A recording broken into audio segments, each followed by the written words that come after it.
සාදු සාදු සාදු නමස්කාර වේවා බුදුරුවනට සැමදා බුදු හිමි සරණ යමි. නමස්කාර වේවා දම්රුවනට සැමදා සදහම් සරණ යමි. නමස්කාර වේවා සංඝරුවනට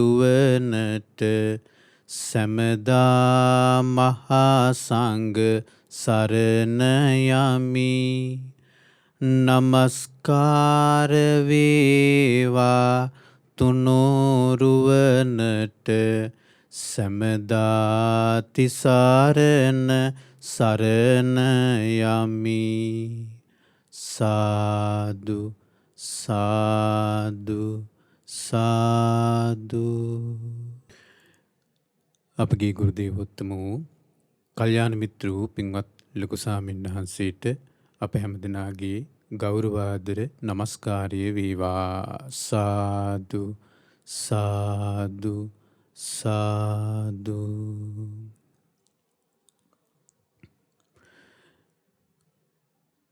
ශ්‍රද්ධාවන්ත වාසනාවන්ත පින්වත්නි, සම්මා දිට්ඨි ධර්ම දේශනා මාලාවේ තවත් ඉතාමත්ම ලස්සන දේශනාවක්, බුද්ධ දේශනාවක් අපි දැන් ශ්‍රවණය කරන්න සූදානම් වෙන්නේ. කිලවරක් නොපෙනෙන මේ දීර්ඝ සසරේ අපිට කොතෙකුත් බුද්ධ ශාසන මුණ ගැහිලා ඇති. බුදුරජාණන් වහන්සේලා ළඟින්ම අපි ධර්මයක් අහලා ඇති සසරේ. නමුත් ඒ හැම වතාවකම අපේ තිබුණු ප්‍රමාදී භව නිසා ඒ ශාසනවල ප්‍රතිඵල ගන්න එක අපිට අතපස් වෙලා ගියා. කුමක්තු සසර කරපු පිනක් නිසා ගෞතම බුදුරජාණන් වහන්සේගේ ශාසනය වියකී යන මොහොතේ හෝ අපි මනුස්ස ලෝකේ ඉපදිලා භාග්‍යතුන් වහන්සේගේ ධර්මය ඇහෙන්න අහන්න පුළුවන් පරිසරයක ඉපදිලා ඒ ශාසනය කෙරෙහි පැහැදීමක් අපිට ඇති වුණා. බෞද්ධ පවුල්වල ඉපදුණු පමණින්ම නොවේ අපි බුදුරජාණන් වහන්සේගේ ධර්මය අහන්නේ. බෞද්ධ පවුල්වල ඉපදුණු කී දෙනෙක් නම් බුදුරජාණන් වහන්සේ අතහැරලා වෙනත් ශාසනවල වෙනත් මතවාදවල හිර වෙලා ඉන්නවද? බෞද්ධ පවුල්වල ඉපදුණු කී දෙනෙක් නම් නමට බෞද්ධ වෙලා බුදුරජාණන් වහන්සේගේ ධර්මය, ඒ ධර්මයෙන් යම් ප්‍රතිඵලයක් පුංචි හෝ අල්ප මාත්‍ර හෝ ප්‍රතිඵලයක් ගන්න පුළුවන්ද? ඒ අවස්ථාව අතහැරලා සාමාන්‍ය ලෝකීය දේවල් වලට හිර වෙලා ඉන්නවද? ප්‍රමාදීව වාසය කරනවද? පින්වත්නි, බුදුරජාණන් වහන්සේගේ මේ ධර්මය තේරෙන්නේ තාමත්ම ටික දෙනෙකුට. ඒක මම කියන දෙයක් නෙවෙයි, බුදුරජාණන් වහන්සේ කියන දෙයක්. බුදුරජාණන් වහන්සේමයි දේශනා කළේ මගේ මේ ධර්මයේ බොහෝම ටික දෙනෙකුට තේරෙන්නේ කියලා. ඇයි ඒ? බුදුරජාණන් වහන්සේ ධර්මයේ තියෙන්නේ පටිසෝතගාමී මාර්ගයක. සාමාන්‍ය ලෝක සත්වයා අනුසෝතගාමී මාර්ගයේ යනවා. එක්ක ශාසනය තුල ඉඳගෙන, එක්ක ශාසනයෙන් බැහැරව ඉඳගෙන. ශාසනය තුල ඉඳගෙනත් ලේසි අනුසෝතගාමී මාර්ගය යන එක. අනුසෝතගාමී මාර්ගය ප්‍රගුණ කරන එක. නමුත් පටිසෝතගාමී මගක් බුදුරජාණන් වහන්සේ ධර්මයේ. ඒක මධ්‍යම ප්‍රතිපදාව. ඒක නිවන් මඟ. මේ ලෝකේ බොහෝ දෙනෙක් කාමසුකල්ලිකාන යෝගී අත්තකිලමතාන යෝගී තමයි ඉන්නේ. පාරේ හිඟා කන පාර අයිනේ වැස්සේ අර පේමන්ට් එකේ අර පැත්තකට වෙලා බස් හෝල්ට් එක පැත්තකට වෙලා හිඟා කන හිඟන මිනිස්සයා ඔබ හිතන්නේ කාමසුකල්ලිකාන යෝගී අනුගමනය කරන කෙනෙක්ද අත්තකිලමතාන යෝගී අනුගමනය කරන කෙනෙක්ද?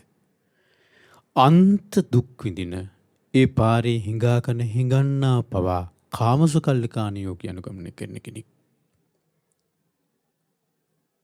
කාමසුකල්ලිකාන යෝගී අනුගමනය කරනවා කියලා කියන්නේ සැප විඳින කෙනාම කරන එකක් නෙවෙයි. එයා කැමති කාමයට. එයාගේ ජීවිතයේ දුක මේ ලෞකික ජීවිතේ මේ ජීවිතේ පවා එයා දුක නැති කරගන්න උත්සාහ කරන්නේ කාමයන් තුලින්. එයාට හොඳ රසමසවුලු කෑම නැති වෙන්න පුළුවනි. හැබැයි කැමති ඒ කෑමට. එයාට හොඳ ඇඳුම් නැති වෙන්න පුළුවනි. හැබැයි කැමති එයා හොඳ ඇඳුම් වලට. එයාට සැප පහසුකම් නැති වෙන්න පුළුවනි. නමුත් එයා කැමති සැප එයා හොයන්නේ ඒවා. එයා කාමසුකල්ලිකාන යෝගී අනුගමනය කරන කෙනෙක්. සාමාන්‍ය ජීවිත ගත කරන උදවිය ඔබ හිතන්නේ කාමසුකල්ලිකාන යෝගී අනුගමනය කට්ටිය නෙවෙයිද? කාමසුකල්ලිකාන යෝගී අනුගමනය කරන උදවිය. එයාලා හොයන්නේ ජීවිතේ සැප පහසුකම්. සැප හොයන්නේ. ජීවිතයේ තියෙන ජීවිතයට එන දුක නැති කරගන්න යාලා කාමය සොයන්නේ. කාමය හැර වෙනත් දෙයක් එයාට දුකින් නිදහස් වෙන්න, දුකින් අත් මිදෙන්න, දුක නැති කරගන්න ක්‍රමයක් දන්නේ නැහැ. කාමසුකල්ලිකාන යෝගී අනුගමනය කරන්නේ. මහා මන්දිරවල වාසය කරන උදවිය කාමසුකල්ලිකාන යෝගී අනුගමනය කරන්නේ. එහෙනම් කාමසුකල්ලිකාන යෝගී කියන්නේ ධනිය තියෙනවද නැද්ද කියන එක අනුව තීරණය වෙන එකක් නෙවෙයි. එයාගේ දැක්ම අනුව තීරණය වෙන එකක්. ඒතර අත්තකිලමතාන යෝගය දුකින් නිදහස් වෙන්න, දුක නැති කරගන්න, දුක් විඳිනවා නම්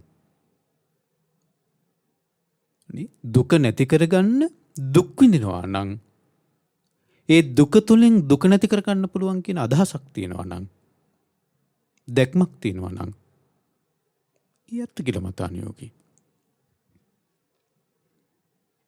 එහෙනම් බුදුරජාණන් වහන්සේ ධර්මය මේ දෙඅන්තයටම වැටෙන්නේ. මේ අන්ත දෙකටම නොවැටි භාග්‍යතුන් වහන්සේ මධ්‍යම ප්‍රතිපදාව.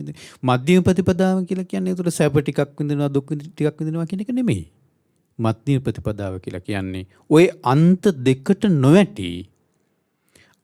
දෙකට නොවැටි ඒ අන්ත දෙකෙම බැහැර වෙලා නිවන් මඟ අනුගමනය කරනවා කියන එක. එමෙතන මැද කියන්නේ දෙකේම මැද ඉඳගෙන මේ ටික දෙකම කරනවා කියන එක අදහස නෙවෙයි. අන්ත දෙකට නොවැටි ඉන්නවා කියන එකයි මධ්‍යම ප්‍රතිපදාව කියලා කියන්නේ.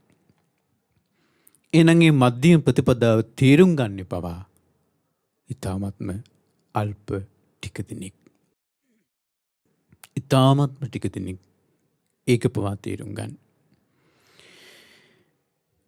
පින්වත්නි, අද මේ පින්වතුන්ට මා කියා දෙන්න කල්පනා කළේ මජ්ක්‍ධිම නිකායේ උපරිපණ්ණාසකයට අයිති මහා පුන්නමා සූත්‍රය.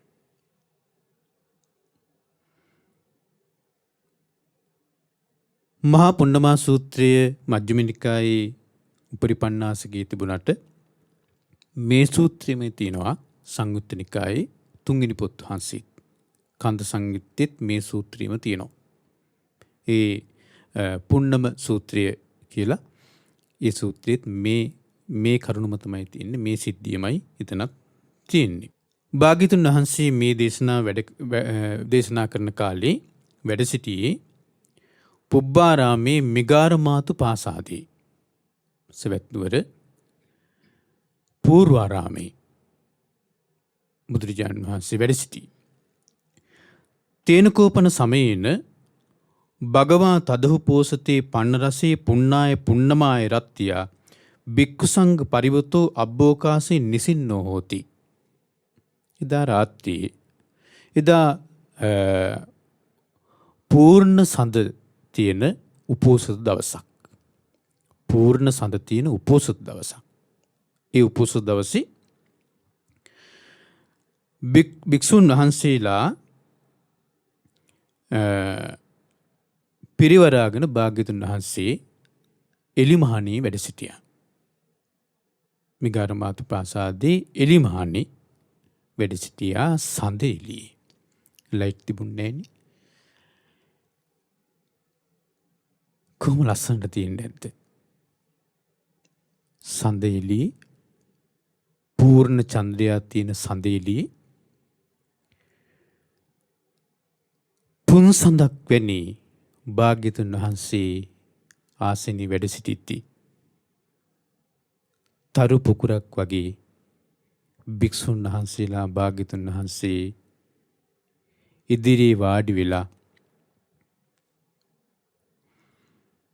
අර සඳ එළියෙන් බැබලි බැබලි ඉන්නකොට කොච්චර ලස්සනට තියෙන්නේ නැද්ද? අද නම් ඒ සුන්දරත්වය විඳින්න බෑ. අද මේ කැලේ හදන ආරණ්‍යයක් ගත්තත් මේ කැලේ මැද ආරණ්‍ය හදනවා. ඒ ආරණ්‍යයක් ගත්තත් ඒකෙත් වටේම ලයිට් දාලා රැට අඳුර සඳ එළිය විඳින්නවත් මිනිස්සයාට වාසනාවක් නැහැ. රාත්‍රී අන්ධකාරයේ විඳින්න මිනිස්සයාට වාසනාවක් නැහැ. සඳ එළිය විඳින්න වාසනාවක් නැහැ. ලයිට් නැති කාලේ ගෙවල් වල අපිට හොඳට මතකයි පුංචි කාලේ ගෙවල් වල එළියේ ලාම්පත්තු කරේ නැහෙනි. මිදුල එළිය කරන්න ලාම්පත්තු කරේ නැහෙනි. ගේ ඇතුලේ විතරයි. ගෙන් එළියට යනකොට කරුවලයි. එළියට බැස්සම කරුවලයි. මිනිස්සයාට ඒ කරුවල විඳින්න පුළුවන්කම තිබුණා. එතකොට ඒ අමාවක දවසට තියෙන ඝන අඳුර අමාවක දවසෙන් පස්සේ ටික හඳ මෝරද්දි ඒ අඳුර ටික දුරු වෙලා පූර්ණ සඳ සහිත 15ක දවසට සඳ එළිය දක්වා කොහොමද මේ ආලෝකයේ වැඩෙන්නේ කියලා මනුස්සයාට විඳින්න පුළුවන්කම තිබුණා. 15ක දවසට පූර්ණ සඳ එළියේ මිනිස්සු එළිය ගත කළා. හඳ එළිය වින්දා. 15ක දවසෙන් පස්සේ ආපහු මේ සඳ එළිය ටික අඩු වෙලා යන එක මිනිස්සුන්ට විඳින්න පුළුවන්කම තිබුණා. අද 15ක දවසටත් එකයි. අමාවක දවසටත් එකයි. එකම ආලෝකය. එළිය. ඒක ආලෝකෙද? මිනිස්සුන්ගේ ජීවිත අඳුරු කරන මිනිස්සුන්ගේ සිස්සතන් අඳුරු කරන මිනිස්සු කාමයට ඇදලා දාන මිනිස්සු නොඑක ආකාර වූ දුරාචාර වලට ඇදලා දාන මනුස්සයා පිරිහීමට ඇදලා දාන දියුණුවක් අපි අර්ථ දක්වනවා. එදා භාග්‍යතුන් වහන්සේ භික්ෂුන් වහන්සේලා පිරිවරාගෙන ඒ පූර්වාරාමේ රාත්‍රී එලිමහනේ වැඩ සිටිද්දී එක්තරා භික්ෂුන් වහන්සේ නමක් බුදුරජාණන් එතනින් නැගිටලා මේ පිරිස අතරින් නැගිටලා සිවුර ඒකාංශ කරගෙන භාග්‍යතුන් වහන්සේගෙන් මෙහෙම අහනවා. පුච්චයාහම් බන්තේ භගවන්තං කිංචිදේව දේශං සචීමි කිංචිදේව දේශං සචීමේ භගවා ඕකාසං කරෝති පඤ්ඤස්ස වෙය්‍යාකරණායාති. ස්වාමීනි භාග්‍යතුන් වහන්සේ භාග්‍යතුන් වහන්සේගෙන් අවසර ලැබෙනවා නම් ප්‍රශ්නයක් අහන්නද මම? ඒ ස්වාමීන් වහන්සේ බුදුරජාන් වහන්සේගෙන් අහනවා ස්වාමීනි භාග්‍යතුන් වහන්සේගෙන් අවසර ලැබෙනවා නම් මම ප්‍රශ්නයක් අහන්නද? තේන හිතුවම් භික්ඛු සකේ ආසනේ නිසීදිත්වා පුච්ච යදා කන්කසීති.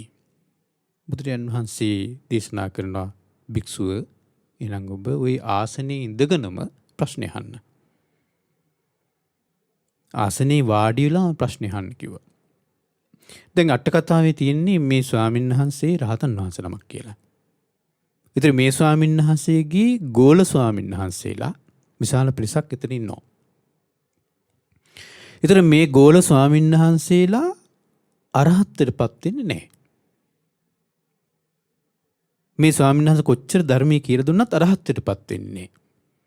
ඉතින් මේ ස්වාමීන් වහන්සේ රහතන් වහන්සේ නමක්. ඉතින් මේ ස්වාමීන් වහන්සේ දන්නේ නැතුව නෙමෙයි මේ ප්‍රශ්නේ අහන්නේ. අර ගෝල ස්වාමීන් වහන්සේලා වෙනුවෙන්.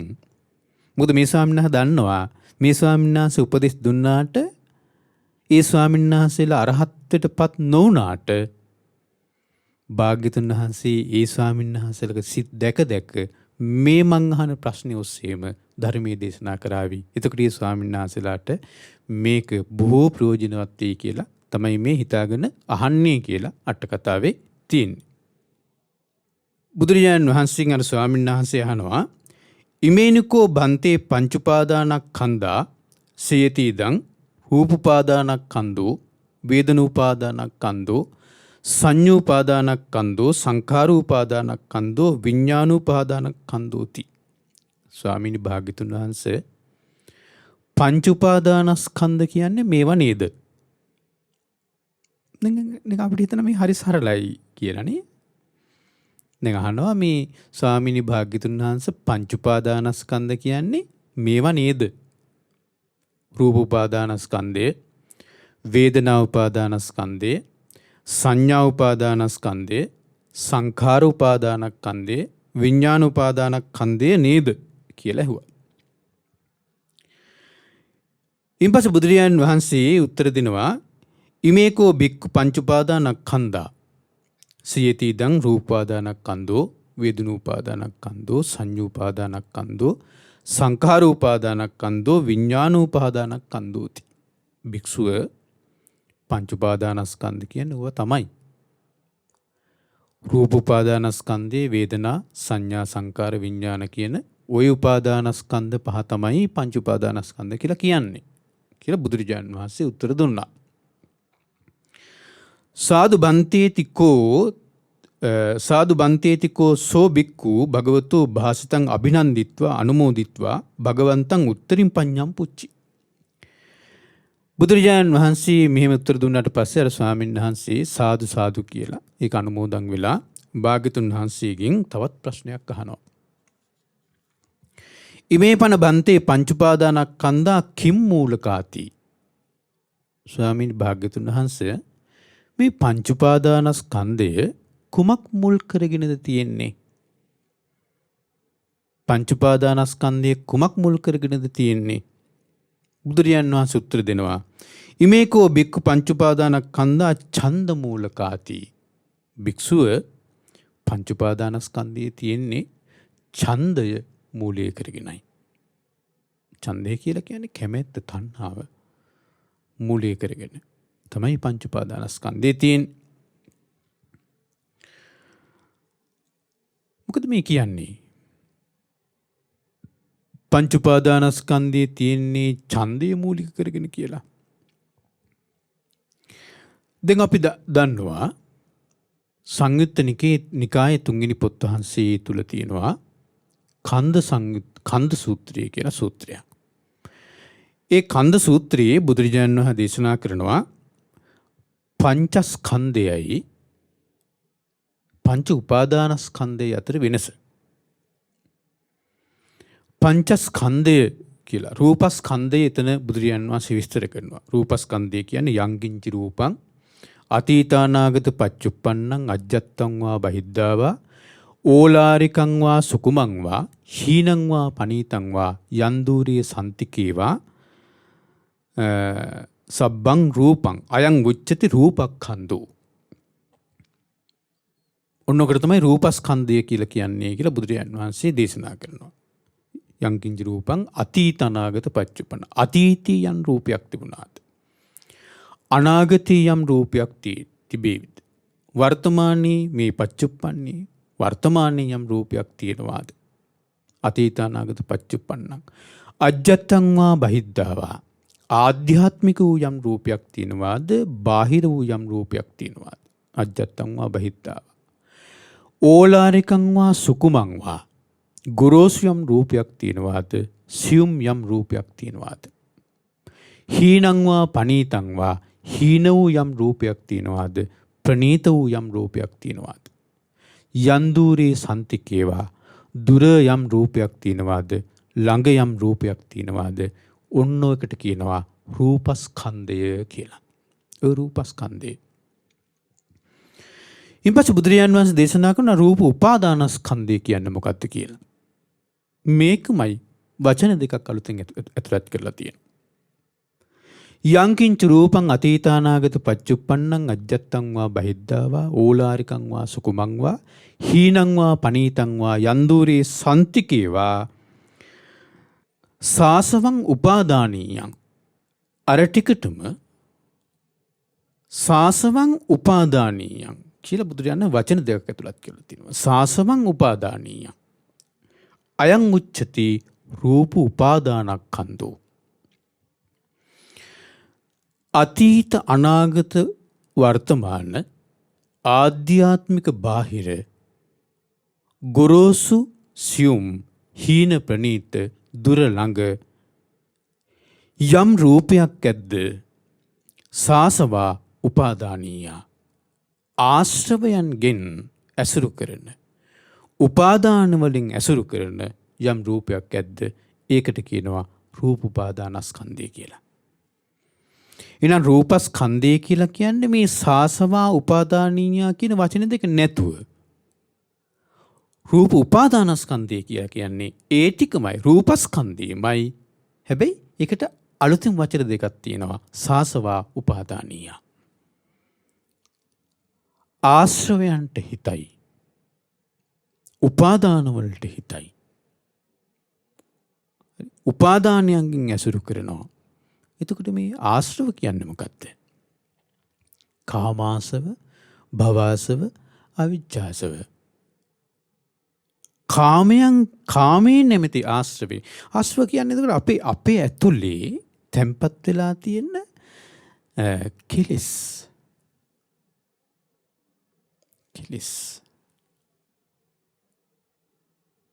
අපි දකින රූපය, අහන ශබ්දය, දැනෙන ගඳ සුවඳ, විඳින රස, විඳින පහස, ඊට පස්සේ දැනගන්න අරමුණු, මේවා අපි තැම්පත් කරගන්නවා ඇතුලේ. ඒතර තැම්පත් වුණු ඒවට අනුව තමයි අපි නැවත රූපයක් දකිද්දී ඒ රූපය එක්ක හැසිරෙන්නේ. අර තැම්පත් වෙලා තියෙනවට එක්ක තැම්පත් වෙලා තියෙනවට අනුව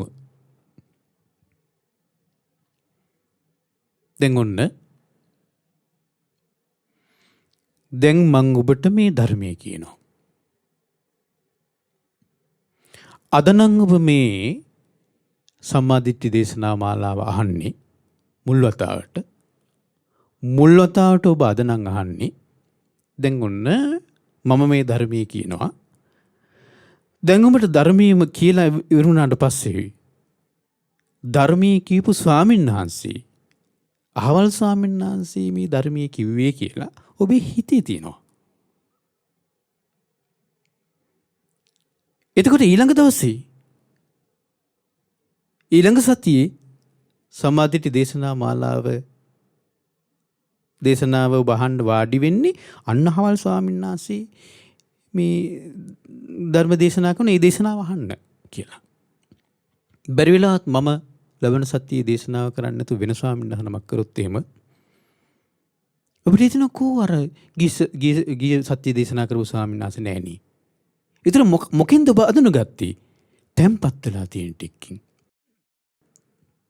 ඔබේ හිතේ තියෙනවා අන්නාවල් ස්වාමීන් වහන්සේ ධර්මයේ කියන්නේ. ආශ්‍රව මේ තැම්පත් වෙන දේවල්. හරි. ඒ ආශ්‍රව ඔස්සේ දකින්න රූපය ඔබ විඳිනවා. රූපයත් එක්ක හැසිරෙනවා. ඔබට යම් දවසක මා අතරමඟදී මුණ ගැහුණොත් එහෙම ඔබ පටස් කරලා අඳුන ගන්නවා මේ අර සම්මාදිට්ඨි දේශනා කරපු ස්වාමීන් වහන්සේ. මොකක්ද ඒ? ආශ්‍රව. කිලිස්.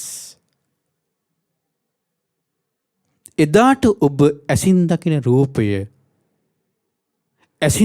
රූපය ඒ මොහොතේ දකින ඒ මොහොතේ නිරුද්ධ වෙන රූපයක් විදිහට නෙවෙයි දකින්නේ. අර ආශ්‍රව සම්බන්ධ කරගෙන ආශ්‍රවයට අනුව ඒ ආශ්‍රවයන්ට අනුව ඔබ ඒ රූපයත් එක්ක හැසිරෙනවා. නැත්තම් ඒ මොහොතේ දකින රූපයේ කොහෙද? ඔබට යම් දවසක නුවරදී හරි කමන්නේ. නුවර ටවුන් එකේ හෝ මාව දැක්කොත් එහෙම ඒ දකින මොහොතේ කොහෙද ඔබට? ඒක ඒ මොහොතේ ඇසල දකින රූපයක් විතරයි. ඒ රූපයේ කොහෙද? සම්මාදිට්ඨිය කරපු ස්වාමීන් වහන්සේ ඉන්නේ. ඒ මොහොතේ හටගන්න ඇස ඒ මොහොතේ නිරුද්ධ වෙනවා.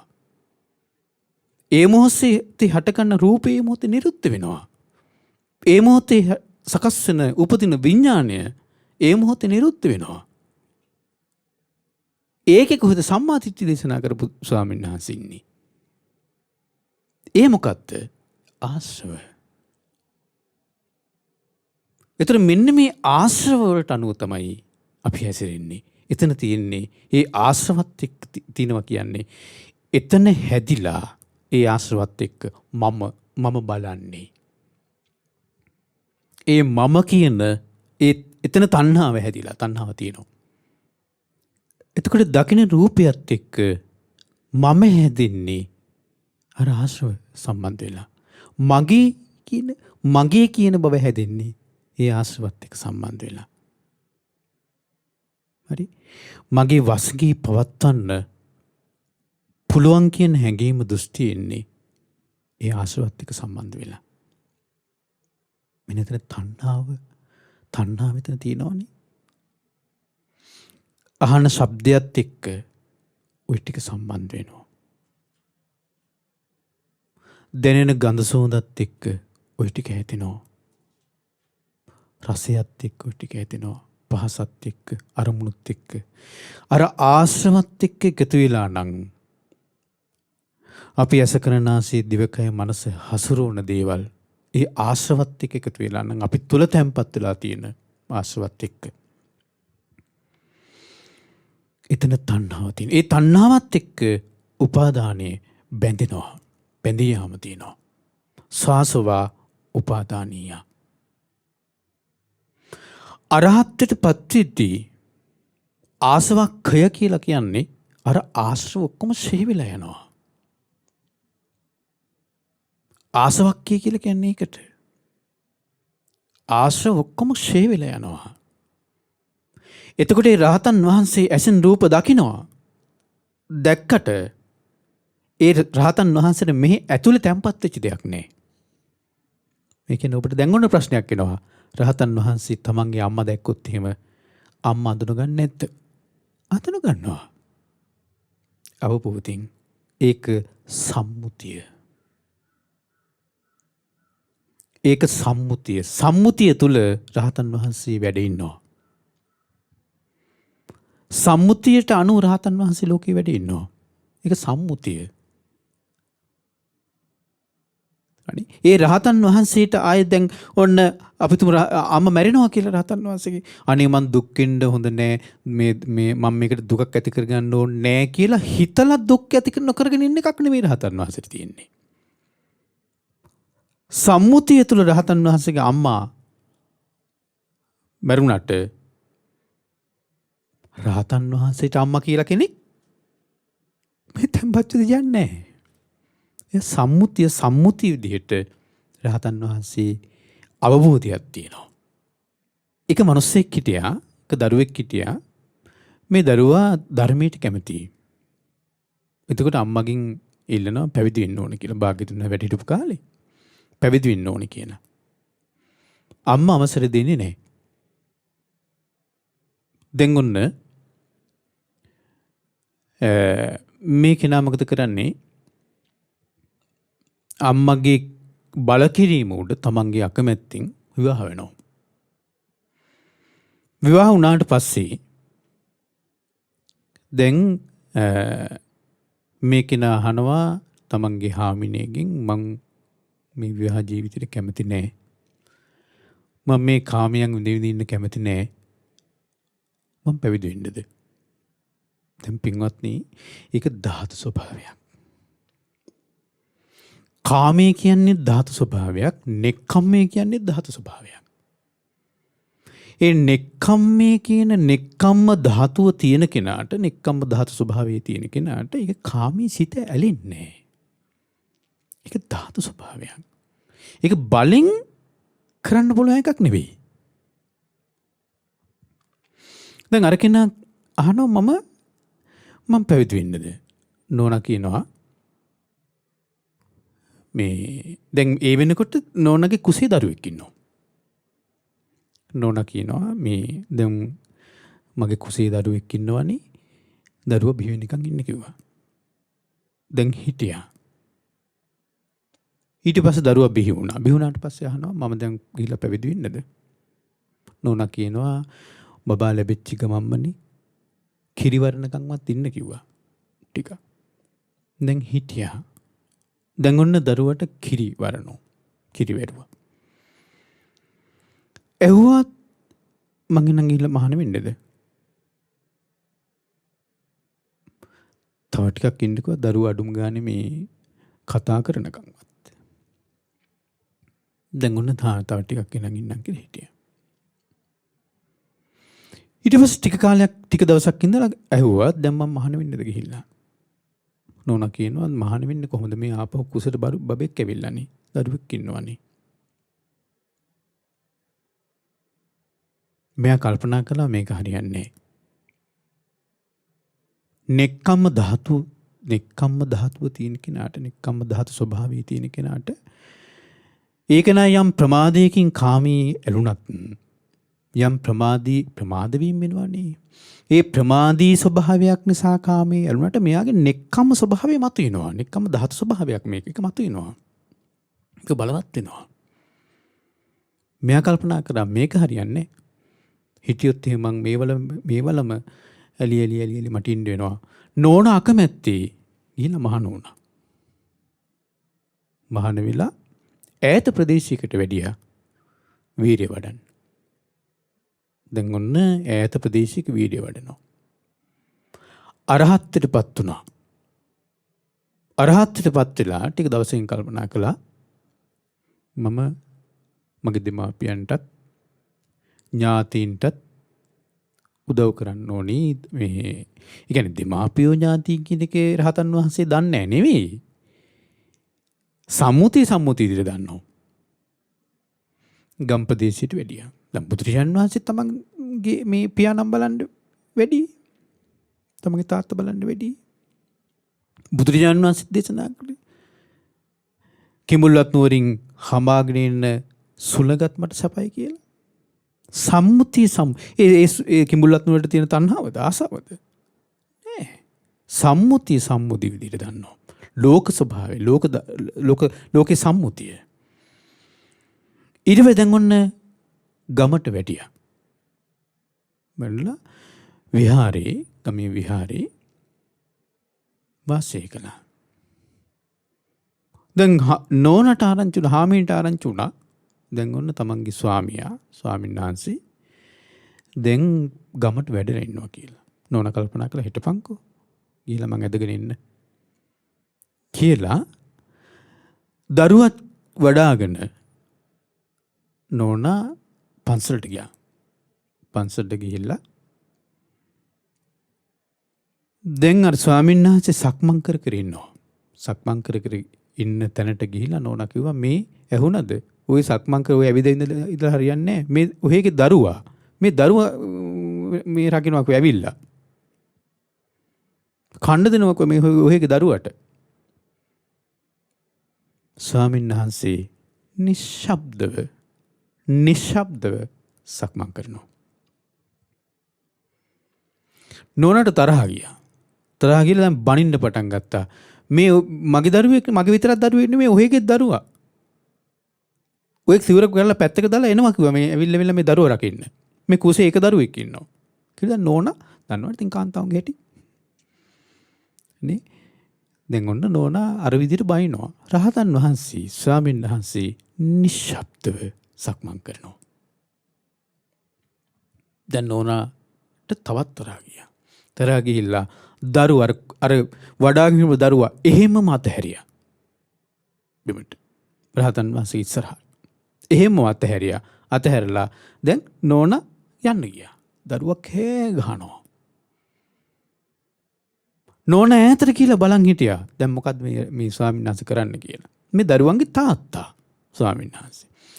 අර දරුවා කෑ ගහනවා. කෑ ගහනකොට අර ස්වාමීන් වහන්සේ ඒ දරුවා දිහා බලන්නේවත් නැතුව සක්මන් කරනවා. බලන්නේවත් නැතුව සක්මන් කරනවා. ඔබට හිතෙන්න පුළුවනි මේ ස්වාමීන් වහන්සේගේ ඇත්තටම අනුකම්පාවක් නැද්ද? අනුකම්පාවක් නැද්ද? කරුණාවක් නැද්ද? මේ දරුවා කෑ ගහනවා. නෝනා ඈත ඉඳලා බලන් ඉන්නවා දැන් මොකද්ද කරන්න කියලා. බලන් ඉඳලා දැන් අර ස්වාමීන් වහන්සේ දරුවා ළඟට එන්නේවත් නැහැ. බලන්නේවත් නේ පැත්ත සක්මන් කරනවා. නෝනා ආපහු ඇවිල්ලා හිතක් පපුවක් නැති මිනිස්සෙක් කියලා රහතන් වහන්සේට බැනලා දරුවත් අරගෙන ගියා. ඒතර රහතන් වහන්සේගේ හිතක් පපුවක් නැද්ද? ආශ්‍රවත් එක්ක සම්බන්ධ නැහැ. ඒ වෙලාවේ රහතන් වහන්සේ මේ දරුවා ගැන මම බැලුවොත් එහෙම දැන් ආපහු මට බැඳෙන්න වෙයි. ඒක නිසා නෑ අමාරුවෙන් හරි කමන්නේ නොබලා ඉන්නවා කියලා එහෙම නෑ එහෙම දෙයක් නෑද? ඒ දරුවා කියන මගේ දරුවා කියන ආශ්‍රවේ හිතේ නෑ. මගේ දරුවා කියන ආශ්‍රවේ හිතේ නෑ. ඒක සම්මුතියක්. පරමාර්ථය තුල මගේ දරුවා, මගේ අම්මා, මගේ තාත්තා එහෙම නෑ. රහතන් වහන්සේ මේ මොහොතේ දකින රූපයක් විතරයි. දැක්කොත් දැක්කා. රහතන් වහන්සේ මේ මොහොතේ මගේ දරුවා කෑ ගහනවා අඬනවා කියලා අපිට ඉන්නේ මොකද්ද? ඔබට ඔබේ දරුවා අඬනවා කෑ ගහනවා කියලා ඉන්නේ මොකද්ද? ඔබට මගේ කියන ආශ්‍රවයන් කොටසක් තියෙනවා. ආශ්‍රව තැන්පත් වෙලා තියෙනවා. ඒවත් එක්ක තමයි ආදරේ මේ කරුණාව විදිහට පවා එන්නේ. සාසවා උපාදානීය පංච උපාදානස්කන්ධය. එතකොට ස්කන්ධය කියන්නේ ওই ආශ්‍රව උපාදාන සම්බන්ධ නොවුණු රූපය. ඒක රූපස්කන්ධය. ඒක වේදනා ස්කන්ධය. ඒක සංඥා ස්කන්ධය. ඒක සංස්කාර ස්කන්ධය. ඒක විඥාන ස්කන්ධය. ආශ්‍රවයන් කියන්නේ තණ්හාවනේ මෙතන සම්බන්ධ වෙන්නේ. ඒකත් එක්ක උපාදාන හැදෙනවා. ආන්නීම ඇසුරු කරන රූපය රූප උපාදානස්කන්ධය.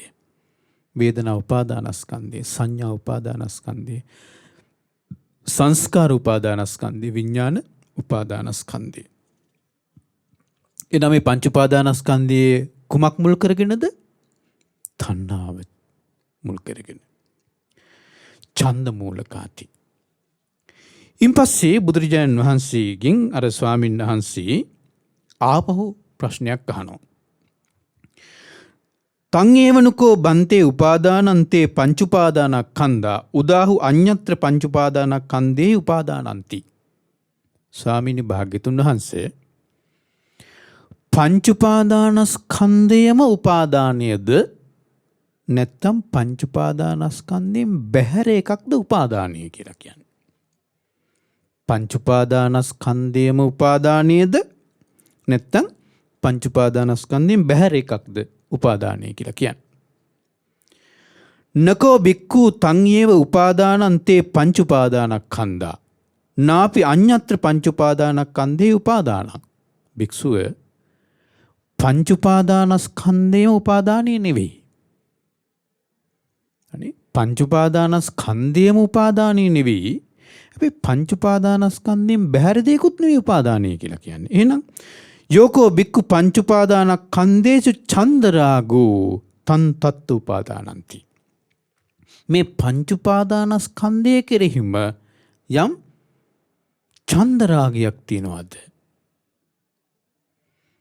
කැමැත්තෙන් ඇලීමක් තියනවාද? ඒකයි හිතින් උපාදානය. එමතු පංච උපාදානස්කන්ධෙම උපාදානීය නම් හරි පංච උපාදානස්කන්ධෙම උපාදානීය නම් මේක අපිට ගැලවිලක් නෑ. පංච උපාදානස්කන්ධේ වෙනයි උපාදානය කියලා වෙනම එකක් තියෙනවා නම්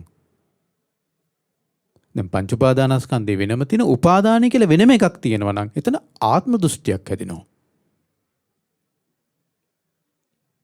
නමුත් ඒ දෙකම නැහැ. එහෙමනම් පංච උපාදානස්කන්ධය කෙරෙහි යම් චන්දරාගයක් තියෙනවද? ඒක තමයි එහි තියෙන උපාදානය. ඉන්පස්සේ ඒ ස්වාමීන් වහන්සේ අහනවා සියාපන බන්ති පංචසුපාදානස්කන්ධේසු චන්දරාග වේමත්තතාති. ස්වාමීනි භාග්‍යතුන් වහන්සේ මේ පංච උපාදානස්කන්ධේ කෙරෙහි තියෙන චන්දරාගයේ විවිධත්වයක් තියෙනවාද? වේමත්තතාති. පංච උපාදානස්කන්ධයේ කෙරෙහි තියෙන චන්දරාගයේ විවිධත්වයක් තියෙනවාද කියලා ඇහුවා. සියා බික්කුති භගවා අවෝච භික්ෂුව තියෙනවා. ඉත බික්කු ඒකච්චස්ස ඒවං හෝති. භික්ෂුව කෙනෙකුට මෙහෙම හිතෙනවා. කොහොමද? ඒවං රූපෝස්යං අනාගත මද්ධානං ඒවං වේදනෝස්යං අනාගත මද්ධානං ඒවං සංඤේ සියං අනාගත මද්ධානං ඒවං සංඛාරෝ සියං අනාගත මද්ධානං ඒවං විඤ්ඤාණෝ සියං අනාගත මද්ධානಂತಿ ඒවං කෝ බික්ඛු සියා පංචසුපාදානස්කන්ධේ චන්දරාග වේමත්තතාති. භික්ෂුව කෙනෙකුට හිතෙනවා මට අනාගතයේ මෙබඳු රූපයක් වේවා කියලා. කැමැත්තක් තියෙනවා. මට අනාගතයේ මෙබඳු වේදනාවක් වේවා කියලා කැමැත්තක් තියෙනවා. මට අනාගතයේ මෙබඳු සංඥාවක් වේවා. මට අනාගතයේ මෙබඳු සංස්කාරයක් වේවා. මෙබඳු විඥානයක් වේවා කියලා කැමැත්තක් තියෙනවා. ඒක කිව්ව එකේ තියෙන විවිධත්වය. මොකද මේ කියන්නේ? දැන් අපිට සාමාන්‍ය ජීවිතේ අපිට මෙබඳු වේදනාවක් වේවා, මෙවැනි සංඥාවක් වේවා මෙහෙම එකක් නැහැ. හැබැයි අපේ ජීවිතය තුළ අපි තණ්හාවේ හරි තියෙනවා මේ හැඟීම. හිතන්නකෝ දැන් අර දුක විස්තර කරනකොට බුදුරජාණන් යම් තමා කැමති දේ නොලැබීමේ දුක කියනවා නේ. යං කිච්ඡන් ලබති තම්පි දුක්ඛං කියලා තියෙන්නේ. ජාති ධම්මානම් භික්කවේ ඒවං ඉච්ඡා උපජ්ජති.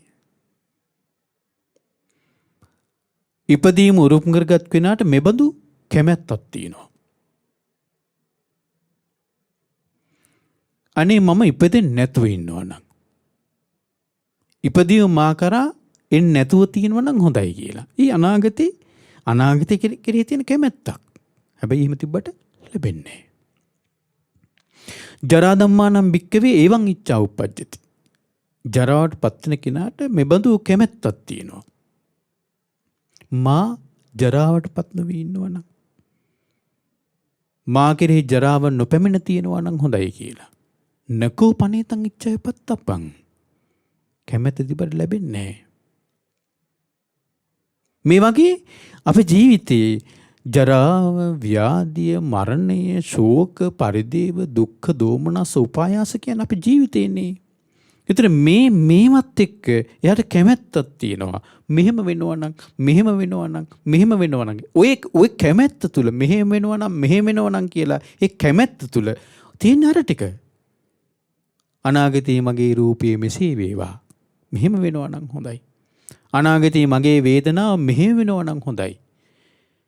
අනාගතයේ සංඥාව මේ ඔක්කොම තියෙන්නේ අවිද්‍යාව තුල. මගේ වේදනාව, මගේ රූපය, එතනම තියෙනවා මම කියන අවිද්‍යාව හැදිලා. හරි? රූපේ මම කියලා මම අල්ලගෙන ඉන්න නිසා තමයි මගේ රූපේ මෙසේ වේවා කියලා කැමැත්තක් උපදින්නේ. වේදනාව මම කියලා අල්ලගෙන නිසා තමයි මගේ වේදනාව මෙසේ වේවා කියලා කැමැත්තක් තියෙන්නේ. හරි. අර ඡන්ද රාගයේ විවිධත්වයක් තියෙනවා. එක එක්කෙනාට එක එක විදිහට ආසාවක් ඇති වෙන්නේ. එක එක විදිහේ ආසාවල්, එක එක විදිහේ කැමැත්තක් ඇති වෙන්නේ. ඒක ඡන්ද රාගයේ විවිධත්වය. ඉන්පස්සේ බුදුරජාණන් වහන්සේ අර ස්වාමීන් වහන්සේ අහනවා කිත්තාවතාපන බන්ති කන්දානං කන්දාදි වචනං හෝති इति. ස්වාමීනි භාග්‍යතුන් වහන්සේ මට ස්කන්ධ කියලා කියන්නේ ඇයි? ස්කන්ධ කියලා කියන්නේ ඇයි? යංකින්චි බික්කු රූපං අතීතානාගත පච්චුපන බිසලත් කතා කළා. ස්කන්ධයක් කියලා කියන්නේ ඇයි කියලා. ස්කන්ධයක් කියලා කියන්නේ ගොඩක් කියන එක. ගොඩක්. යම් රූපයක් තියෙනද අතීත අනාගත වර්තමාන ආධ්‍යාත්මික බාහිර ගොරෝසු සියුම් හීන ප්‍රනීත දුර ළඟ යම් රූපයක් ඇත්ත. ඒතර එබඳු රූප මේ ඕනම රූපයක් අතීතේ වෙන්න පුළුවනි, අනාගතේ වෙන්න පුළුවනි, වර්තමානයේ වෙන්න පුළුවනි. අතීත රූපයක් කියන අතීතයේ රූපේ හැදෙන ඔය විදිහටමයි. අනාගතයේ හැදෙනවා අනාගතී රූපයක් හැදෙන්නේත් ඔය විදිහටමයි. වර්තමානයේ රූපේ හැදෙන විදිහටමයි. ඒතර මේ අතීත අනාගත වර්තමාන මේ කොයි විදිහට ගත්තත් ආධ්‍යාත්මික රූපයක් තියෙනවද මම කියලා. ඒකත් ඒ විදිහමයි. මගෙන් බැහැරව යම් රූපයක් හැදෙනවද? දැන් ඔබ තුල හැදෙන රූපය ඔබේ තුල හැදෙන රූපය මට බාහිර රූපයක්. අජත්තං වා බහිත්තාවා ඕලාරිකං වා සුකුමං වා ගොරෝසු හෝ වේවා සියුම් හෝ වේවා. මේ ඔක්කොම තියෙන්නේ මොකද්ද? ආධ්‍යාත්මික බාහිර ගොරෝසු සියුම් ඒ වගේම හීන ප්‍රනීතම ඔක්කොම තියෙන්නේ අවිද්‍යාව. අපි හදාගත්තු ඒවා මේ සම්මත රූපයමයි. හරි. එතකොට අවබෝධයක් දැන් ඔය සම්මත තුලනේ අපිට ගොරෝසු රූපයට කැමැත්තක්, අකමැත්තක්, සියුම් රූපයට කැමැත්තක්, හීන රූපයට අකමැත්තක්, ප්‍රනීත රූපයට කැමැත්තක්. හරි. මේ වගේ දේවල් ඇති වෙන්නේ ඒ කැමැත්ත, අකමැත්ත මේවත් එක්ක ගැටෙන එක, ඇලෙන එක මේව ඇති වෙන්නේ අවිද්‍යාව තුලනේ. රහතන් වහන්සේට රූපයමයි. සතර මහා ධාතුන් හටගත්තු රූපයමයි. ඒතර ඒ රහතන් වහන්සේට කැමැත්ත ඇති වෙන්න විදියක් නැහැ. හරි. එතකොට මෙන්න මේ මෙබඳු රූප ගොඩක්, මෙබඳු විදීම් ගොඩක්, මෙබඳු සංඥා ගොඩක්, සංස්කාර ගොඩක්, විඥාන ගොඩක් කියන අදහස තමයි තියෙන්නේ රූපස්කන්ධේ. කන්දාදි වචනං. කන්දේ කියන්නේ ඒකට. ස්කන්ධ කියලා කියන්නේ රූපස්කන්ධය කියලා කියන්නේ ඔන්න ඔය සියලු ආකාරයේ රූපය. වේදනා ස්කන්ධය කියන්නේ ඔය සියලු ආකාරයේ විඳීම්. සංඥා ස්කන්ධය කියන්නේ ඔය සියලු ආකාරයේ හඳුනා ගැනීම. හරි. සංස්කාර ස්කන්ධය කියලා කියන ඔය සියලු ආකාරයේ චේතනා. විඥාන ස්කන්ධය කියලා කියන ඔය සියලු ආකාරයේ විඥානයන් දැන ගැනීම. සිත්. ඔකට කියනවා රූපස්කන්ධය කියලා. ඉන්පස්සේ අහනවා ඉන්පස්සේ මේ උපාදානස්කන්ධය කියලා කියන්නේ. හරි. ওই රූපස්කන්ධය ඉන්පස්සේ උපාදානස්කන්ධය කියලා කියන්නේ උපාදානස්කන්ධ කියන මේ කෙරෙහි යම් උපාදානයක් තියෙනවාද? අර ඉස්සලා කිව්වේ සාසවා උපාදානීය. අර ආශ්‍රවයන් එක්ක එකතු වුණු ස්වභාවයක් තියෙනවාද? ඒ ආශ්‍රවයන් එකතු වුණාම එතන තණ්හා මුල් වෙලා තියෙන්නේ. ඒ තණ්හාවත් එක්ක හැදෙනවා උපාදානය, බැඳිලා යනවා. ඒකට කියනවා උපාදානස්කන්ධය කියලා. කෝණුකෝ බන්තේ හේතුකෝ පච්චය රූපක්ඛන්දස්ස පඤ්ඤාපනාය කෝ හේතුකෝ පච්චයෝ වේදනා කන්දස්ස පඤ්ඤාපනාය කෝ හේතුකෝ පච්චයෝ සංඥාක්ඛන්දස්ස පඤ්ඤාපනාය. මේ විදිහට මේ රූපස්කන්ධයට හේතුව මොකක්ද කියලා අහනවා. වේදනාස්කන්ධයට හේතුව මොකක්ද කියලා. අපි ඉගෙනගෙන මම මේවා ගොඩාක් විස්තර කරන්න යන්නේ නැත්තේ මේ සූත්‍ර දේශනාව ටිකක් දෙක දේශනාවක් අපි ඉගෙනගෙන තියෙන දේවල් නිසා මේවා. හරි? රූපස්කන්ධයට හේතුව මොකද්ද? බුදුරජාණන් දේශනා කරන චත්තාරෝකෝ බික්කු මහා භූතා හේතු චත්තාරෝ මහා භූතා පච්චයෝ රූපක්ඛන්දස්ස පඤ්ඤාපනාය. රූපස්කන්ධය පනවන්න හේතුව ප්‍රත්‍ය තමයි සතර මහා භූත. පඨවි ආපෝ තේජෝ වායෝ කියන මේ සතර මහා භූත තමයි කියනවා හේතුව ප්‍රත්‍ය රූපස්කන්ධය පනවන්න. අපි මේක කතා කරලා තියෙන මිනිස්සලා දේශනාවල. එතකොට මේ විදිහට ඔබට මේ දේශනා නැවත කියනකොට මේ කියන්නේ අහන්න ලැබෙනකොට ඔබ අර පරණ දේශනත් එක්ක සම්බන්ධ කරන රූපස්කන්ධය ඒක සතර මහා ධාතුන්ගෙන් රූපස්කන්ධය හැදෙන්නේ කොහොමද? අපි මිනිස්සලා කතා කරලා තිනවා අවස්ථා ගණනාව කතා කරලා තිනවා. මහත්තිපදෝපම සූත්‍රය ආදී සූත්‍ර දේශන අරගෙන අපි අවස්ථා ගන්නවා කතා කරලා. එතකොට නැවත අපි කියා දෙන්න ඕනේ නැහැ. ඔබට ඉක්මනින් එන්න ඕනේ සිහියට.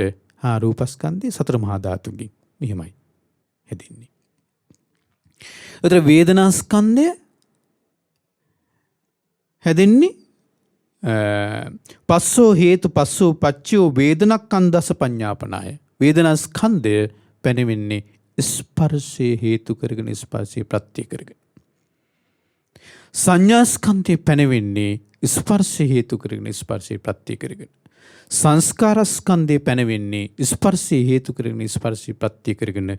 විඥානස්කන්ධය පැනෙන්නේ නාම රූප හේතු කරගෙන නාම රූප ප්‍රත්‍ය කරගෙන විඥානස්කන්ධය පැනෙනවා. දැන් ඔය ඉගෙනගෙන තියෙන දේවල් මේ ඔබ නැවත අහන්නේ එක එක දේශනාවලින්. ඉද බික්කු ඉන්පස්සේ අහනවා අර ස්වාමීන් වහන්සේ බුදුරජාණන් වහන්සේ අහනවා කතම්පන බන්ති සක්කාය දිට්ඨි හෝති इति. ස්වාමීන් සක්කාය දිට්ඨියට හේතුව සක්කාය දිට්ඨිය කියන්නේ කොහොමද?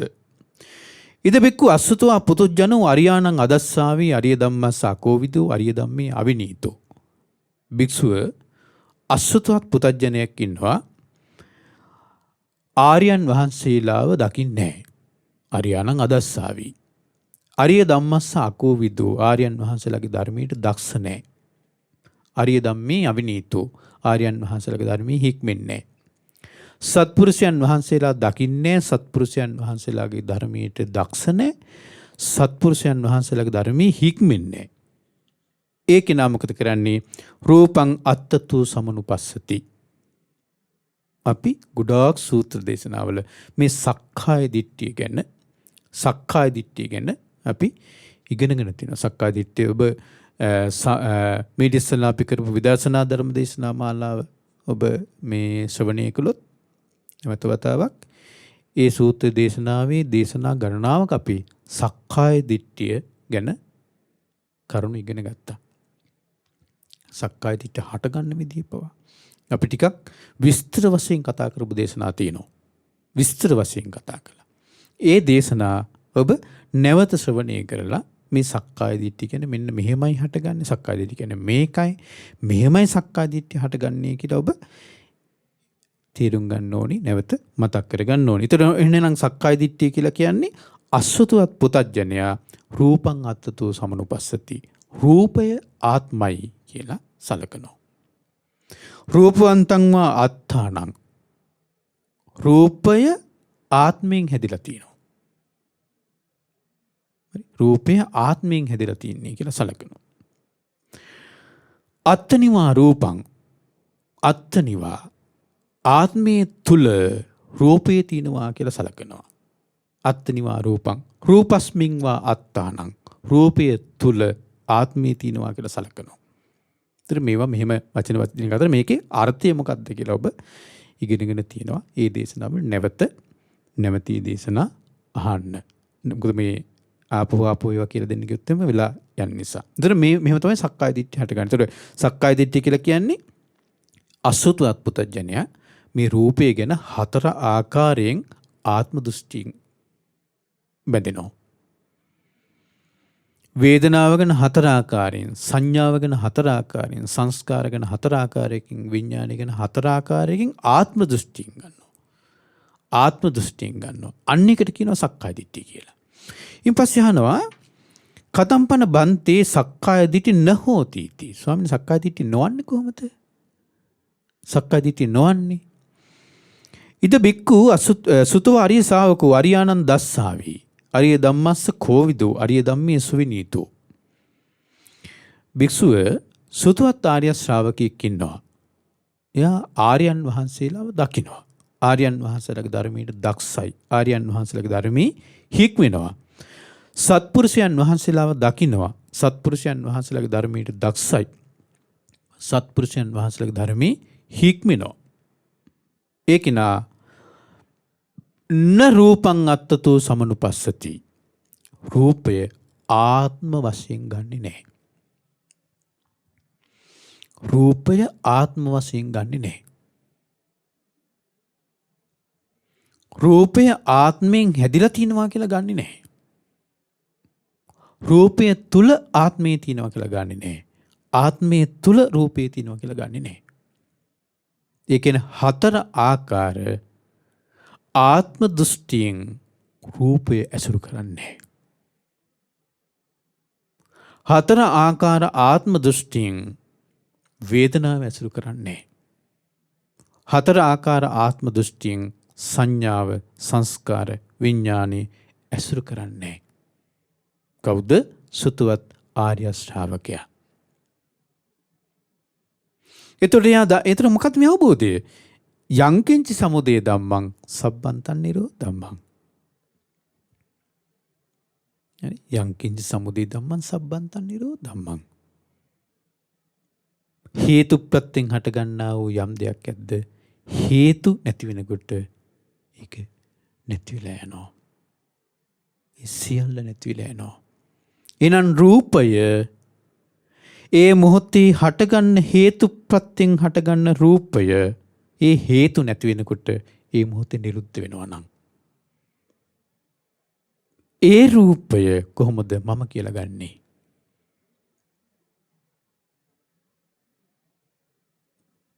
ඒ රූපය කොහොමද මම කියලා ගන්නෙ? ඒ රූපය තුල මම ඉන්නවා කියලා කොහොමද ගන්නෙ? ඒතර මම හැදිලා තියන්නේ රූපයෙන් කියලා කොහොමද ගන්නෙ? මා තුලේ රූපේ තියෙනවා කියලා කොහොමද ගන්නෙ?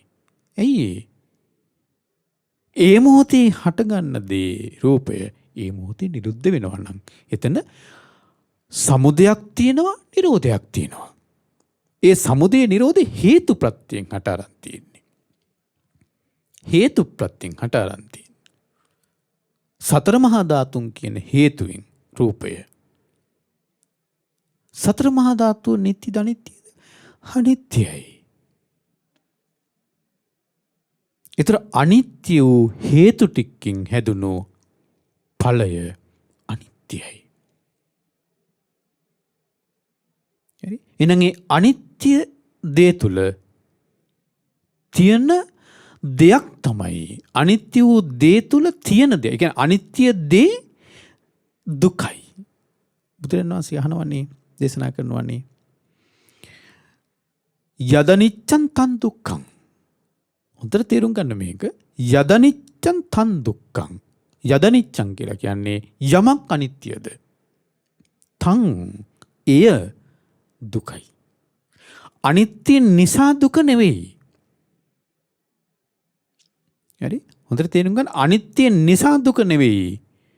යදනිච්ඡං යමක් අනිත්‍යද ඒකමයි දුක. එයමයි දුක. ඒක නිසා දුක නෙවෙයි. යදනිච්ඡං යමක් අනිත්‍යද තම් පටිච්ච දුක්ඛං කියලා එහෙම දෙයක් නැහැ. ඒ හේතුව නිසා දුක කියලා දෙයක් නැහැ. අනිත්‍ය වූ දේමයි දුක බවට පත් වෙන්නේ. එතනම ඒකමයි දුක. යදනිච්ඡං තන් දුක්ඛං. යන් දුක්ඛං තදනත්තා. යමක් දුකයිද ඒක අනාත්මයි. එහෙනම් යමක් අනිත්‍යද ඒක දුකයි. යමක් අනිත්‍යද ඒකමයි දුක. යම් දුකක් ඇද්ද ඒකම ආත්ම නැහැ. ආත්ම වශයෙන් ගන්න බෑ. එහෙනම් යමක් අනිත්‍යද ඒක ආත්ම වශයෙන් ගන්න බෑ. රූපය හටගන්න යමක් හේතුනාද මේ සතර මහා ධාතුන්. පඨවි ආපෝ තේජෝ වායෝ. මේවා අනිත්‍යයි. මේවල තියෙනවා හට ගැනීමක්. මේවල තියෙනවා නැතිවීමක්. ඒක පොහොන්තර තේරුම් ගන්න. පඨවි ධාතුවේ හට ගැනීම නැතිවීම, ආපෝ ධාතුවේ හට ගැනීම, තේජෝ වායෝ මේ සතර මහා ධාතුන් වල සමුදය කියලා කියන මේ බාහිර වස්තු. දැන් ඔන්න සතර මහා ධාතුන්ගේ සමුදය කියලා කියන්නේ දැන් අපි තුන් මේ මයික් එක තියෙනවා. මේ මයික් එක හදපු එකද? සතර මහා ධාතුන්ගේ හටගත්ත කියලා කියන්නේ. ගොඩනැගිල්ලක් තියෙනවා. මේ ගොඩනැගිල්ල හදපු එකද? නෑ. එහෙමත් නැත්නම් ගහක් තියෙනවා. මේ ගහ හැදිච්ච එකද? සතර මහා ධාතුන් හට ගැනීම කියන්නේ නෑ. එහෙම දෙයක් නෙමෙයි මේ කියන්නේ. මේ බාහිර වස්තු සකස් කරන එක මේ සතර මහා ධාතුන් හට ගැනීම නෙවෙයි. රූපේ හට ගැනීම නෙවෙයි. එනවනේ රූපේ සතර මහා ධාතුන්ගේ මේ සතර මහා ධාතුන් ඉස්සර ඒකයි මම කලින් දේශනාවල කිව්වේ සතර මහා ධාතු පඨවි ධාතුව කියලා කියන්නේ ස්වභාවයක්. හරි ගොරෝසු ස්වභාවය ඒ මොහොතේ අපිට දැනෙන මේ මොහොතේ මේක නැති වෙලා යන එක. ගලාන යන ස්වභාවය ඒ මොහොතේ දැනෙන එකක්. ඒ මොහොතේ නැති වෙන එකක්. තේජෝ වායෝ මේවා ස්වභාවයන්. ධාතු ස්වභාවයන්. එතකොට මේ ධාතු ස්වභාවයන් ඒ ස්වභාවයන් හතරකින් තමයි රූපය නම් වූ ඒ ස්වභාවය හටගන්නේ. රූපය හටගන්නේ. ඒ මොහොතේ හටගන්න රූපය ඒ මොහොතේ නිරුද්ධ වෙනවා. ඒ ධාතු ස්වභාවය වෙනස් වෙනකොට ඒක වෙනස් වෙනවා.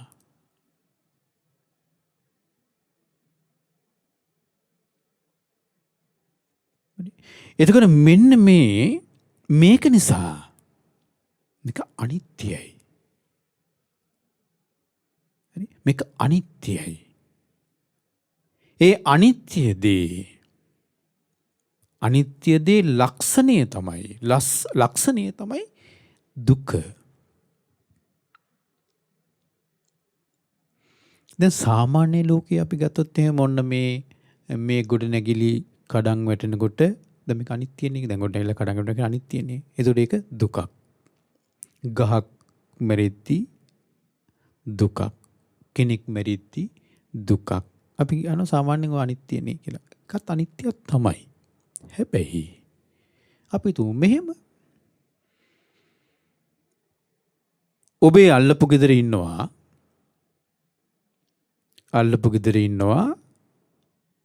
ඔබට හොන්තටම තරහකාරයෙක් ඉන්නවා.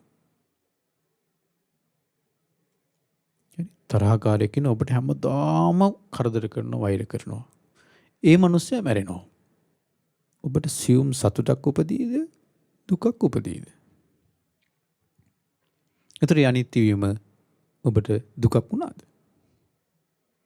ඕකනියර වර්තමානයේ ඔන්න ඔතන ඉඳලා බලනකොට තමයි වර්තමානයේ අර ධර්මයේ වරද්දන උදවිය. අනිච්ච කියන එක අනිච්ච කියලා අර්ථ දක්වන්නේ. මහ ප්‍රාණ ච අකුරින් අර්ථ දක්වන්නේ. මත අනිච්චා කියලා කියන්නේ වර්තමානයේ. ඔන්න ඔතෙන් ආවට පස්සේ මොකද ඒ කට්ටිය තර්ක ගේනවා. ඉසේ රතියක් තියෙනවා, ඉසේ කැක්කුමක් තියෙනවා, මේක අනිත්‍ය වෙනවා. දුකද සැපද කියලා අහනවා. දැන් ඉසේ රතියක් තියෙන එක අනිත්‍ය වීම දුකද සැපද? ඒක දුකයි කියලා කියන්න බෑනේ. අසනීපයක් තියෙනවා, මේක අනිත්‍ය වීම දුකද සැපද? දුකයි කියලා කියන්න බෑ. අපිට හැමදාම වදයක් වෙලා තියෙන ගහක් තියෙනවා. මේ ගහ මැරෙනවා. දුකයි සැපයිද? ඒක දුකයි කියලා කියන්න බෑ. එතකොට ඒ කට්ටිය තර්කයක් ගේනවා. එහෙනම් මේ අනිත්‍ය කියලා කියන්නේ තමා කැමති විදිහට නොහැසිරීම. හරි? අනිච්චා ඉච්ඡා කැමැත්ත, අනිච්චා කැමති දේ නොවීම තියලා. අනිච්චා ඉච්ඡා කියන එකේ විරුද්ධ වචනේ. අනිච්ඡා. නමුත් ඒක නෙමෙයි බුදුරජාණන් වහන්සේ දේශනා කරන්නේ. අනිච්ච කියලා කියන්නේ වෙනස් වීම. ඒතර වෙනස් වීම දැන් ඒ කියන්නේ යම්පන්න අනිච්චං විපරිණාම ධම්මං වෙනස් වීම. ඒතර මේක තමයි දුක වෙන්නේ. එතකොට ආයේ මේ ඔළුව කැක්කුම මේ ගහ වෛරකාරය තරහකාරය මෙහෙම දේවල් නෑ එතන. එතන සංකතයක් තියෙනවා. ඒ සංකතේ ලක්ෂණේ තමයි වෙනස් වීම. ඒ සංකතේ ලක්ෂණේ වෙනස් වීම. ඒතර ඒ සංකතේ ලක්ෂණේ වෙනස් වීම. ඒ වෙනස් වීම තමයි දුක. එතන ඒ අර්ථයෙන් ගන්නවා සංකතය කියන අර්ථයෙන්. අර ලාමක අර්ථයෙන් නෙවෙයි. ඒතර ඒ අර සරල අර්ථයට ආවට පස්සේ තමයි අපිට අර ධර්මයේ විකෘති කරන උදවියට පහසු වෙන්නේ. හරි. ඒ කට්ටිය අහනවනේ. එතකොට ඔන්න ඔළුව කැක්කුමක් හැදෙනවා. ওই ඔළුව කැක්කුම තිබිලා ඒක නැති වෙලා යනවා. ඒක අනිත්‍ය වෙලා යනවා. එතකොට දුක සැපද කියලා අහනවා. එතකොට අහගෙන ඉන්න උදවිය කියන සැපයි කියනවා. එහෙනම් බුදුරජාණන් වහන්සේ දේශනා කරපු දේ අර ඔය මේ අර්ථයෙන් ගත්තොත් හරිද කියලා අහනවා. යම් පරානිච්ඡං දුක්ඛං වාතං යමක් අනිත්‍ය නැක දුකයිද සැපයිද කියලා අහපුවම දුකයි කියන එක හරිද කියලා අහනවා. එයි දැන් ඔළුව කැක්කම අනිත්‍ය වෙනකොට ඒක සැපයි. නෝ බුදුරජාණන් වහන්සේ දේශනා කරන යමක් අනිත්‍ය දෙක දුකයි කියලා. එහෙනම් මේක ගැලපෙන්නේ නැහැ කියලා. ඒකට තර්ක කියනවා මේ විදිහට. ඒ තර්කයේ එන්නේ ඔන්න ඔතෙන් ආවට පස්සේ. මොකද මේ ගස්ගල් කැඩි විනාශ වීම, මේ ගෙවල් දොරවල් කඩාන වැටීම, මිනිස්සු මැරීම, මරණයටපත් වීම. ඒතර මේවා අනිත්‍ය විදිහට මේ අර්ථයෙන් ගත්තාම නෑ. අනිත්‍ය කියන්නේ ඒක නෙවෙයි. අනිත්‍ය කියලා කියන්නේ සංකතයක තියෙන ලක්ෂණය. යම් සංකතයක් ඇත්ත. ඒ මොහොතේ හටගන්න දේ ඒ මොහොතේ නැතිවීම. යංකින්චි සමුදය ධම්මං සබ්බන්ත. මේක දැක්ක කියලා කියන්නේ යංකින්චි සමුදය ධම්මං සබ්බන්තං නිරෝධං. මේක දැක්ක කියලා කියන්නේ ඒකේ අනිත්‍යය දැක්කා. ඒක නිට්ටය නොවන ස්වභාවය දැක්කා. ඒ නිට්ටය නොවන ස්වභාවයෙන්ම තමයි දුක වෙන්නේ. ඒතර ඒ දුක අපි විඳින එකක් නෙවෙයි. ඒක අවබෝධ කරන එකක්. ඒ දුක අපිට රෙදෙන්නේ නැහැ. අපිට මනසට දැනෙන්නේ නැහැ. ඒ දුක. හරි. ඒක දෝමනස්සයක් නෙවෙයි, දුකක් නෙවෙයි. සාමාන්‍ය ලෝකේ අපි හඳුන්වන දුක කියලා කියන්නේ අපිට කායික දුක. දෝමනස්ස කියන්නේ මානසික දුක. මේ දුකත් නෙවෙයි, දෝමනස්සයක් නෙවෙයි ඒක. ඒක අවබෝධ කරන දුක. හරි. අන්න එතන තියෙනවා ඒක මේ අනිත්‍ය යංකින් සමුදය ධම්මං සබ්බන්තං නිරෝධම සංකත ඒ ස්වභාවය තමයි වෙනස් වීම. ආන්නේ හටගන්න දේ වෙනස් වෙලා යනවා. හේතු ප්‍රත්‍යයෙන් හටගන්නේ ඒක මම හැදුවා නෙවෙයි. මම නොහැදුව නිසා මගේ වශයෙන් මට ඕන විදිහට පවත්වන්න බෑ. ඒක හේතු සකස් වෙනකොට සකස් වෙන එකක්. හේතු වෙනස් වෙනකොට වෙනස් වෙන එකක්. හේතු නැති වෙනකොට නැති වෙන එකක්. එන එක මම නෙවෙයි. මගේ ආත්මය නෙවෙයි. එතන ආත්මය කියලා ගන්න දෙයක් නැහැ. හරි. එහෙනම් අන්න සක්කාය දිට්ඨිය නැති වෙන්නේ එතන. වේදනාවත් එහෙමයි, සංඥාවත් එහෙමයි, සංස්කාරයත් එහෙමයි, විඥානයත් එහෙමයි. සක්කාය දිට්ඨිය එතන තියෙන්නේ. සක්කාය දිට්ඨිය පවතින දෙයක් නෑ. පංච උපාදානස්කන්ධයම සක්කාය කියන්නේ පංච උපාදානස්කන්ධය. සක්කාය පංච උපාදානස්කන්ධය ආත්ම දෘෂ්ටියෙන් ගැනීම සක්කාය දිට්ඨිය. එතකොට අර විදියට හේතු ප්‍රත්‍යයෙන් හටගන්න දේ හේතු නැති වෙනකොට නැති වෙනවා කියන දැක්මත් එක්ක අර ආත්ම දෘෂ්ටිය මේක මම මගේ වශයෙන් මට ඕන විදිහට පවත්වන්න පුළුවන් කියන එක නැති වෙලා යනවා. ඇයි? හේතු තියෙනකොට තියෙනවා, හේතු නැතිකොට නැති වෙලා යනවා. මේ මොහොතේ හේතු සකස් වෙනකොට සකස් වෙනවා, මේ මොහොතේ හේතු වෙනස් වෙනකොට වෙනස් වෙනවා. එහෙනම් එතන මගේ ආත්මය මෙහෙම දෙයක් එතන ගන්න දෙයක් නැහැ. අනික අවබෝධයක්. ඒක දෘෂ්ටිය පිරිසුදු වීමක්, සම්මා දිට්ඨියක්. ඉන්පසු බුදුරජාණන් වහන්සේ අහනවා කෝනුකෝ බන්තේ රූපේ අස්සාදෝකෝ ආදීනෝකින් නිස්සරණං. අර ස්වාමීන් වහන්සේ අහනවා බුදුරජාණන් වහන්සේගෙන් ස්වාමීනි භාග්‍යතුන් වහන්සේ මේ රූපේ ආස්වාදය මොකද්ද?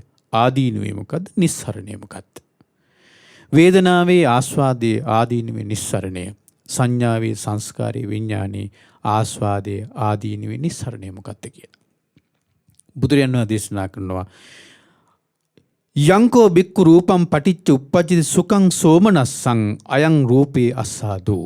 භික්ෂුව මේ රූපේ යම් සැපයක් සොම්නසක් තියෙනවාද ඒ රූපේ ආස්වාදයයි. ඉතින් රූපේ ආස්වාදයක් නැහැ කියලා බුදුරජාණන් වහන්සේ දේශනා කළා දැන් තියෙනවා. මේ රූපේ ආස්වාදයේ ආදීන මේ දැන් ආස්වාදයේ කියන එක විඳින්නේ කවුද? අනවබෝධයෙන් යුක්ත කෙනානේ. හරිද? ඒතර අපිට රූපේ තියෙනවනේ.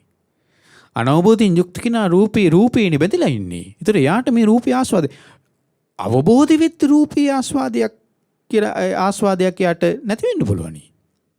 නමුත් අපිට රූපේ ආස්වාදය තියෙනවනේ. එතකොට මේ රූපේ නිසා යම් සැපයක් සොම්නසක් අත්විඳිනවද ඒ රූපේ ආස්වාදයයි.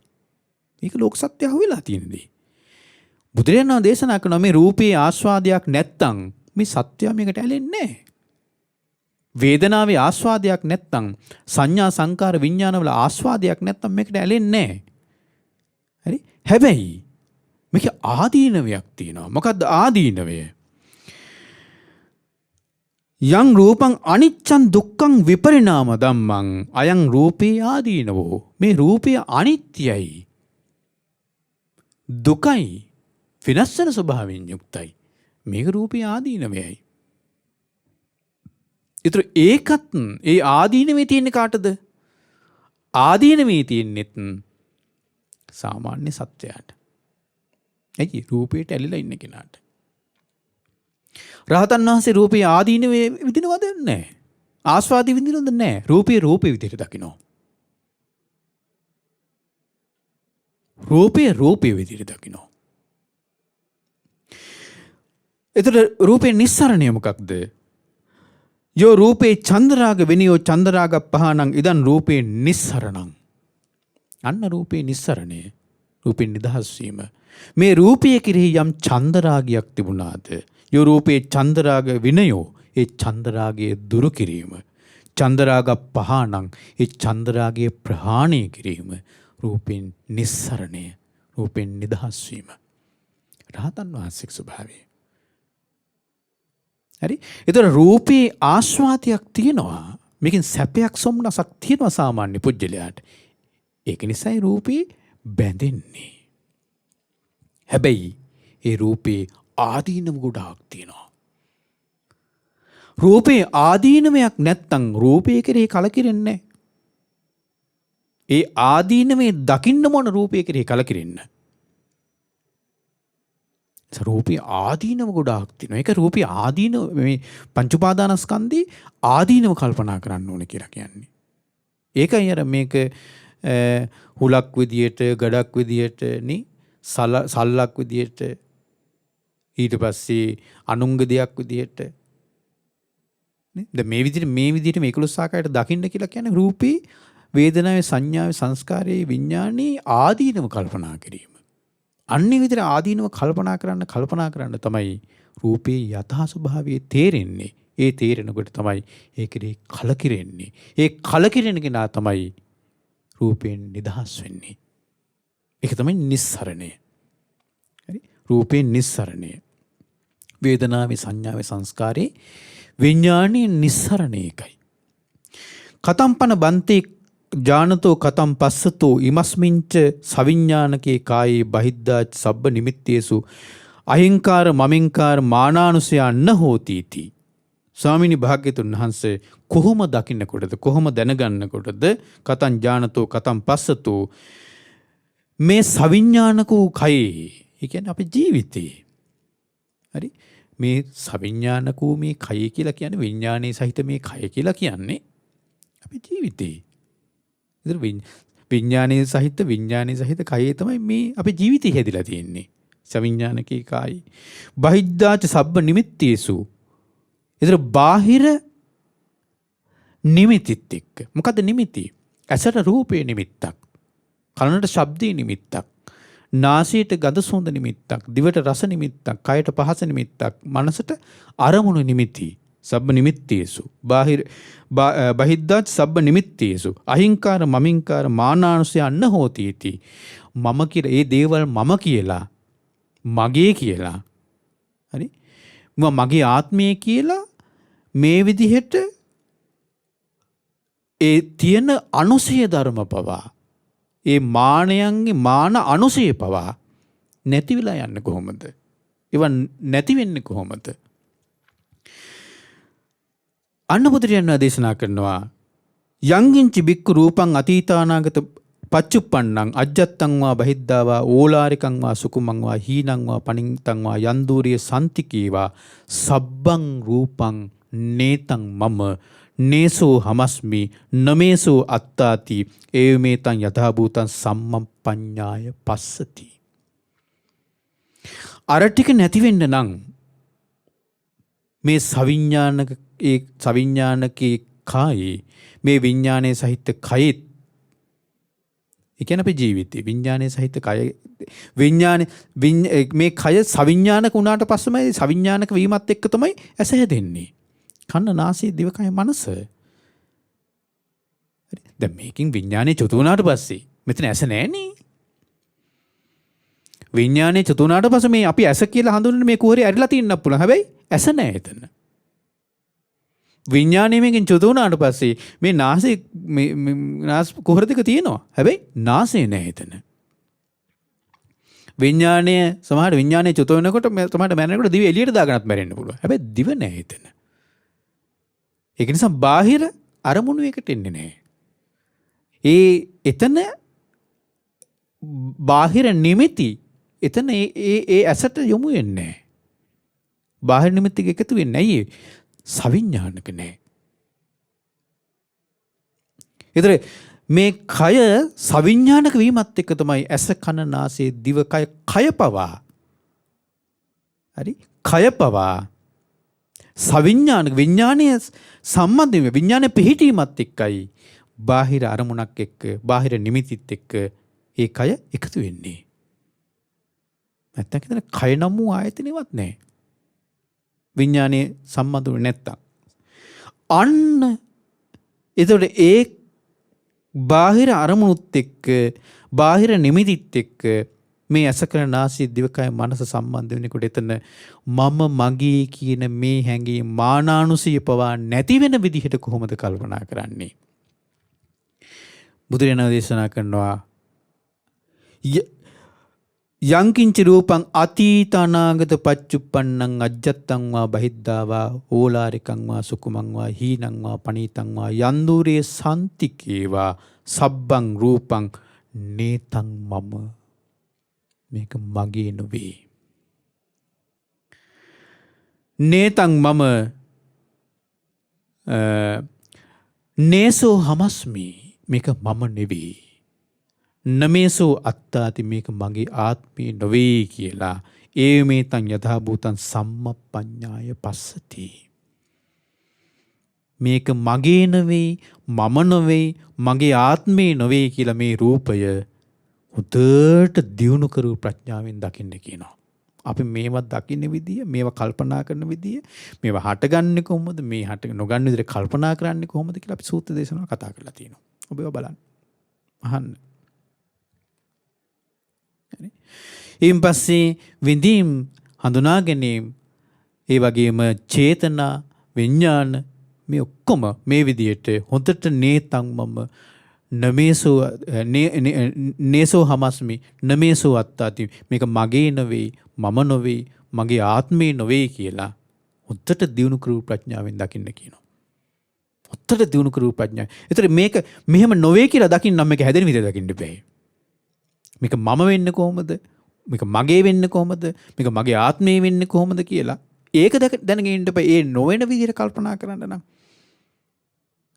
ඒතර ඔබට අපි මදුපිණ්ඩ සූත්‍රය ආදී සූත්‍ර දේශනාවල අර ප්‍රපංච ගැන ඉගෙන ගන්නකොට ප්‍රපංච කියන්නේ තණ්හා මාන දිට්ඨි. තණ්හා කියලා කියන්නේ මගේ, මාන කියලා කියන්නේ මම, දිට්ඨි කියලා කියන මගේ ආත්මය. එතකොට මේවා හැදෙන්නේ මෙහෙමයි කියලා අපි මේවා කතා කළා. ඔබ මේ සූත්‍ර දේශනා, ඒ සූත්‍ර නැවත අහලා ඒ සූත්‍ර දේශනාවල මේ කරුණු දුරට නිරවුල් කරගන්න. ඉන් පස්සේ එතනට වෙන ස්වාමීන් වහන්සේගේ නමකේ හිතේ මේ වගේ පරිවිතරකයක් හටගත්තා. ඉති කිර බෝ රූපං අනත්තා, වේදනා අනත්තා, සංඥා අනත්තා, සංඛාරා අනත්තා, විඥානං අනත්තා, අනත්ත කතානි කම්මානි කමත්තානං පුසිස්සතිති. ඒකාන්තයෙන් මේ රූපය අනාත්මයිලු, වේදනාව අනාත්මයිලු, සංඥාව අනාත්මයිලු, සංස්කාර අනාත්මයිලු, විඥාන අනාත්මයිලු. එහෙනම් මේ අනාත්ම වූ දෙයකින් මම කොහොමද කර්මයන් ස්පර්ශ කරන්නේ? මේ ඔක්කොම අනාත්ම නම් ඒ අනාත්ම දෙයකින් කොහොමද මම කර්මයන් ස්පර්ශ කරන්නේ කියලා බුදුරජාණන් වහන්සේ දැක්කා මේ විතර්කය. බුදුරජාණන් වහන්සේ ඊට පස්සේ දේශනා කරනවා, මහණෙනි මෙතන ඉන්න හිස් පුරුෂයෙකුගේ, මෝග පුරුෂයෙකුගේ හිතේ මේ වගේ විතර්කයක් හට ගන්නවා. මේ රූපය අනාත්මයිලු, වේදනාව අනාත්මයිලු, සංඥාව අනාත්මයිලු, සංස්කාර අනාත්මයිලු, විඥානය අනාත්මයිලු. මේ අනාත්ම දෙයකින් මම කොහොමද කර්මය ස්පර්ශ කරන්නේ කියලා මේ විදිහේ විතර්කයක් හට ගන්නවා. මහණෙනි ඒ හිස් පුජ්‍යලයා මේ තථාගතයන් වහන්සේගේ භාෂිතයත් ඉක්මවා යන්න හදනවා කියලා බුදුරජාණන් වහන්සේ මේ විතර්කය දැකලා බුදුරජාණන් වහන්සේ ඊන් පස්සේ අහනවා භික්ෂුන් වහන්සේලාගෙන්. භික්ෂුන් වහන්සේලාගෙන් අහනවා, තංකින් මඤ්ඤත භික්කවේ, මහණෙනි මොකද්ද ඔබ මේ ගැන හිතන්නේ? රූපං නිච්ඡං වා අනිච්ඡං වාති. මහණෙනි රූපය නිට්ටයද අනිත්‍යද?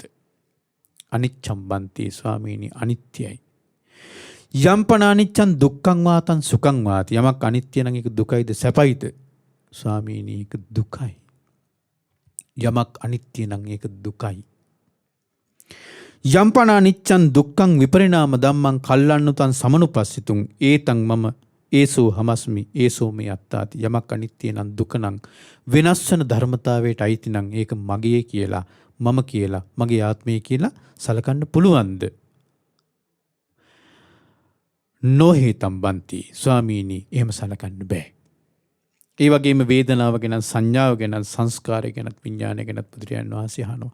ඒතර මේ කලින් අපි ඉගෙනගෙන තියෙන දේවල්මයි බුදුරජාණන් වහන්සේ දැන් මේ ආපෝ භික්ෂුන් වහන්සේලාගේ මේ වහලා භික්ෂුන් වහන්සේලාගේ සිතේ මේ ගැන අර හොඳට නිර්වුල් බවක් ඇති කරනවා.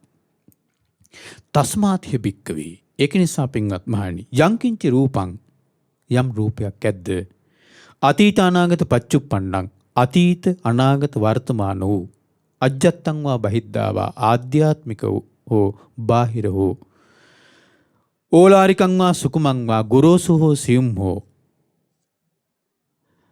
හීනං වා පනීතං වා, හීන හෝ ප්‍රනීත හෝ, යන්දූරිය සන්තිකේ වා, දුර හෝ ළඟ හෝ යම් රූපයක් ඇද්ද, සබ්බන් රූපං, ඒ සියලු රූප නේතං මම මගේ නොවේ. නේසෝ හමස්මි, මම නොවෙමි. නමේසෝ අත්තාති, මගේ ආත්මේ නොවේ කියලා. ඒ මේතං යථාභූතං සම්මප්පඤ්ඤාය දට්ඨබ්බං. මහණිය ඕ විදියට දියුණු කරූ ප්‍රඥාවෙන් දකින්න ඕනේ. වේදනා, සංඥා, සංකාර, විඥාන ගැන මේවා මගේ නොවේ, මම නොවෙමි, මගේ ආත්මේ නොවේ කියලා හොඳට දියුණු කරූ ප්‍රඥාවෙන් දකින්න ඕනේ. ඒවම් පස්සම් භික්ඛවේ සුතව ආර්ය ශාවකෝ. මහණනි මේ විදියට හොඳට දියුණු කරූ ප්‍රඥාවෙන් දකින්න සුතවත් ආර්ය ශ්‍රාවකයා රූපස්මින් නිබ්බින්දති. රූපය ගැන කලකිරෙනවා. වේදනායපි නිබ්බින්දති, වේදනාව ගැන කලකිරෙනවා. සංඥායපි නිබ්බින්දති, සංඥාව ගැන කලකිරෙනවා. සංඛාරේසුපි නිබ්බින්දති, සංස්කාරයන් ගැන කලකිරෙනවා. විඥානස්මින්පි නිබ්බින්දති, විඥානය ගැන කලකිරෙනවා. නිබ්බින්දං විරජ්‍යති, කලකිරිලා ඒකේ කලකිරෙනකොට ඇල්ම නැති වෙලා යනවා. විරජ්‍යති, නොඇලීම ඇති වෙනවා. විරාගා විමුච්ඡති, නොඇල්ම ඇති වෙනකොට ඒකින් මිදෙනවා. විමුක්තස්මින් විමුක්තමති ඥානං හෝති. මිදුනට පස්සේ මිදුනා කියන අවබෝධය යාට එනවා. ඥානිය උපදිනවා. කීනා ජාති, ආන්නේ කෙනාගේ ජාතිය ෂේ වෙනවා. උසිතම් බ්‍රහ්මචර්යයන්, නිවන් මඟ සම්පූර්ණ වෙනවා. කතං කරණීයං, කල යුතු දේ කරලා අවසන් වෙනවා. නාපරං ඉත්තත්තා ඇති පජානාති. නිවන් අවබෝධය පිණිස මත්ෙහි කල යුතු දෙයක් නෑ කියන තත්ත්වයට පත් වෙනවා. උතුම් අරහත්ත්වයට පත් වෙනවා. ආසවක්කේ වෙනවා. රහතන් වහන්සේ නමක් බවට පත් වෙනවා. එතකොට කොයි විදිහට දකින්න තියෙන්නේ? මේ රූපය, වේදනාව, සංඥාව, සංස්කාර, විඥාන මේවා මගේ නොවේ, මම නොවේ, මගේ ආත්මේ නොවේ කියලා. ඒවමේතං යතහ භූතං සම්මප්පඤ්ඤාය තට්ඨප්පං. උත්තර දියුණු කරු ප්‍රඥාවෙන් දියුණු කරපු නෝනින් දකින්න ඕනි. එහෙනම් එහෙම දකින්න නම් මේක මගේ නොවේ කියලා දකින්න මගේ කියලා හැදෙන්න කොහොමද කියලා දැනගන්න ඕනි. මේක මම නොවෙමි කියලා දකින්න නම් මම වෙමි කියලා හැදෙන්න කොහොමද කියලා දැනගන්න ඕනි. මේක මගේ ආත්මය නොවේ කියලා දකින්න නම් මගේ ආත්මය කියන එක හැදෙන්න කොහොමද කියන දකින්න ඕනි. නිරෝල් වෙන්න ඕනි. හරි? එතකොට මේක තමයි යථාර්ථය දකින්නවා කියන්නේ. එතකොට යථාර්ථය දකින්නවා කියන්නේ ඒක මෙතන යථා භූතං සම්මප්පඤ්ඤාය තණ්හප්ප. ඒ යථාර්ථය දකින්නවා කියලා කියන්නේ මේ රූප වේදනා සංඥා සංකාර විඥානවල හට ගැනීම නැතිවීම සමුදය අස්තංගමේ දකින්නවා කියන එකයි. හරි? ඒතර අපි සූත්‍ර දේශනා ගණනාවෙන් කතා කරලා තියෙන්නේ මෙන්න මේ සමුදය අස්තංගමය ගැන. ඉතින් බුදුරජාණන් වහන්සේ එදා ඒ පුන් පොහෝ දවසේ රාත්‍රියේ ඒ ස්වාමීන් වහන්සේලාට මේ දේශනාව දේශනා කළා. ඉමස්මින් කෝපන වෙය්‍යාකරණස්මින් භඤ්ඤමානී මේ ගාථා රහිත දේශනාව භාග්‍යතුන් වහන්සේ දේශනා කරන කල්ලි සට්ටිමත්තානම් භික්ඛූණං අනුපාදාය ආසවේ චිත්තානි විමුච්චින් සූති 60ක් පමණ. හරි? 60ක් පමණ භික්ෂුන් වහන්සේලාගේ සිතේ සම්පූර්ණ ආශ්‍රවයන් ප්‍රහාණය වෙලා ගිහිල්ලා උතුම් අරහත්ත්වයටපත් වුණා. එදා රාත්‍රියේ මේ දේශනාව අහලා 60ක් පමණ භික්ෂුන් වහන්සේලා අරහත්ත්වයටපත් වුණා. ඒතර 60ක් පමණ භික්ෂුන් වහන්සේලා අරහත්ත්වයටපත් වුණු දේශනාවක් අපි මේ ඇහුවේ. හොඳට ඔබ කලින් දේශනත් එක්ක මේ දේශනාවේ තියෙන කරුණු හොඳට ගලපලා තේරුම් ගන්න උත්සාහ කරන්න. එතකොට අපිට ටික මේ ධර්මයේ තේරෙවි. හරි? ඒතර ඔබ කලබල වෙන්න එපා. මේ ධර්මයේ එකපාරටම නොතේරුණා කියලා කලබල වෙන්න එපා. කලබල වෙලා ඒක නැවත හොය ඇවිදින්නත් ඕනේ. හරි? ඔබ හොන්දට මනසකාරය කරන්න. නැවත අර පෙර දේශනා අහලා මේක කොහොමද කියලා ඔබම කරුණ හොයන්න. නැත්නම් හැම එකක්ම අර සමහරට අහන්න ගියාට පස්සේ හරි හැම එකක්ම අහන්න ගියාට පස්සේ තමන් ඒ ගැන නුවණින් විමසලා තමන් ඒක අධ්‍යයනය කරන්න පෙළඹෙන්නේ. ඒක නිසා මොන හරි දෙයක් සමහර කට්ටිය පුරුද්දක් තියෙන මොන හරි දෙයක් ඔන්න දේශනාව අහනකොට දේශනාවක් අහගෙන යනකොට නැවත අහනකොට තේරෙන්නේ නැති කොටස් තියෙනවා. ඒවා ලියාගෙන කයෙන් හරි කෝල් කර අහන්න හදනවා. කමක් නැහැ නොතේරෙනවම නම්. හැබැයි ඊට වඩා හොඳයි ඒ තේරෙන්නේ නැති කොටස් ලියාගෙන ඒවා ඔබ හොඳට කල්පනා කරන්න. නැවත කල්පනා කරන්න. පෙර දේශනා අහනකොට මේ හැම දෙයකටම ධර්ම දේශනාවල පින්වත් මේ හැම දෙයක්ම නිරවුල් කරගන්න කරුණු තියෙනවා. ඒක නිසා පෙර දේශනා අහමින් ඔබ ඒවා නැවත හොඳට කල්පනා කරලා තේරුම් ගන්න උත්සාහ කරන්න. ඒත් තේරෙන්නේ නැත්තම් එහෙම්ම තියන්න ඉස්සරහා දේශනාවලදී ඒ කරුණු අහුවේවි. ඉතින් ඒක නිසා හොඳට මේ විදිහට නිරුල්ල මේ ධර්මය අහන්න. ඔබ අප හැමදෙනාට මේ ගෞතම බුදු සසුනේ උතුම් චතුරාර්ය සත්‍ය ධර්මය අවබෝධ කරගන්න වාසනාව උදා වෙත්වා. සාදු සාදු සාදු. පින්වත්නි, අද සම්මාදිට්ඨි දේශනාවේ දායකත්වයේ තරන්නේ කැනඩාවේ පදිංචි පතිරාජ පවුලේ සියලු දෙනා විසින්. ඉතින් මේ පින්වතුන් මේ උතුම් ධර්ම දේශනාවට දායකත්වයේ දරලා ධර්ම දානමේ පින රැස් කරගත්ත මාව මේ උතුම් ධර්මයේ ඔබට කියා දෙලා ධර්ම දේශනාමේ පින රැස් කරගත්ත ඔබ සියලු දෙනා මේ උතුම් ධර්මයේ ශ්‍රවණය කරලා ධර්ම ශ්‍රවණයේ පින රැස් කරගත්තා. අපි සියලු දෙනා එකතුලා මේ රැස් කරගත්තු සීලූ පුණ්‍ය ධර්මයන් අපි මුලින්ම අනුමෝදන් කරමු. පින්කම සීලූම දෙවියන්ට පොළොවාසී දෙවියන්ගේ පටන් අකනිටා බඹලෝ දක්වා වැඩ සිටින පින්කමද සීලූම දෙවියෝ මේ පින් දැකබලා සතුට සිතින් අනුමෝදන් වෙත්වා. දෙවියන්ටද උතුම් ධර්ම අවබෝධයේ පිණසම මේ පින හේතු වාසනා වෙත්වා. රැස්කරගත් සීල පුණ්‍ය ධර්මයන් අපගේ ගුරු දේවෝත්තම කල්යාණ මිත්‍ර පින්වත් ලොකු ස්වාමීන් වහන්සේ අනුමෝදන් වේවා. පින්වත් ලොකු ස්වාමීන් වහන්සේට මේ පින් අනුමෝදන් වෙලා නිදුක් නිරෝගී සුවපත් භාවයේ සැලසේවා. මේ ගෞතම බුදු සසුනේ උතුම් චතුරාර්ය සත්‍ය ධර්මය අවබෝධ කරගන්න වාසනාව උදා වේවා. මිය පරලෝකීය ආදරණීය දෙමාපියන්ට සහෝදර සහෝදරියන්ට පින් අනුමෝදන් කරනවා. දායකත්ව දරුව පින්වතුන්ගේ නමින් කියන්නේ කැනඩාවේ පදිංචි පතිරාජ පවුලේ ඒ සියලු දෙනා නමින් නන් අයුරින් උදව් උපකාරකට සියලු පින්වතුන්ගේ නමින් ඔබ අප හැමදෙනාගේම නමින් අනන්ත සසර පුරාවට මිය පරලෝකීය සියලුම ඥාතිහිත මිත්‍රාදීන්ට මේ පින් අනුමෝදන් වෙත්වා. පරලෝ ජීවිත සුවපත් වෙත්වා සැපවත් වෙත්වා. වහ වහා සංසාර දුකින් අත් මිදෙන්න මේ පින උපකාර වෙත්වා.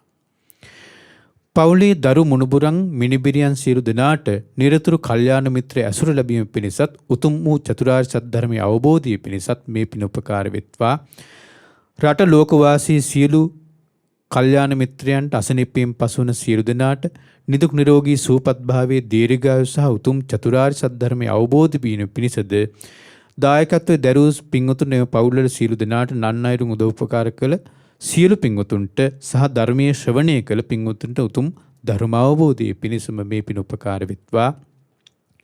මහමෙවුනා වාසී සියලු පින්වත් ස්වාමීන් වහන්සේලා ඇතුළු රටවාසී ලෝකවාසී සියලුම පින්වත් ස්වාමීන් වහන්සේලාටත් අනගාരികා මෑණියන් වහන්සේලාටත් පැවිදි අපේක්ෂක සියලු දූපුතුන්ටත් ශ්‍රද්ධා කාර්ය මණ්ඩලයේ සියලුම දෙනාටත් මේ පින් අනුමෝදන් වෙත්වා.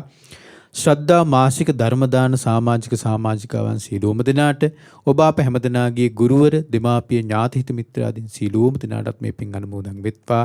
නිදුක් නිරෝගී සුවපත් භාවයේ සැලසෙත්වා. මේ ගෞතම බුදු සසුනේ උතුම් චතුරාර්ය සත්‍ය ධර්මය අවබෝධ කරගන්න හැමදෙනාටම වාසනාව උදා වෙත්වා. සාදු සාදු සාදු. හැමදෙනාටම තෙරුවන් සරණයි. නමෝ බුද්ධාය. මෙවැනි වටිනා ධර්ම දේශනා ශ්‍රවණය කිරීමට ශ්‍රද්ධා ඩේලි YouTube චැනලය සබ්ස්ක්‍රයිබ් කරන්න.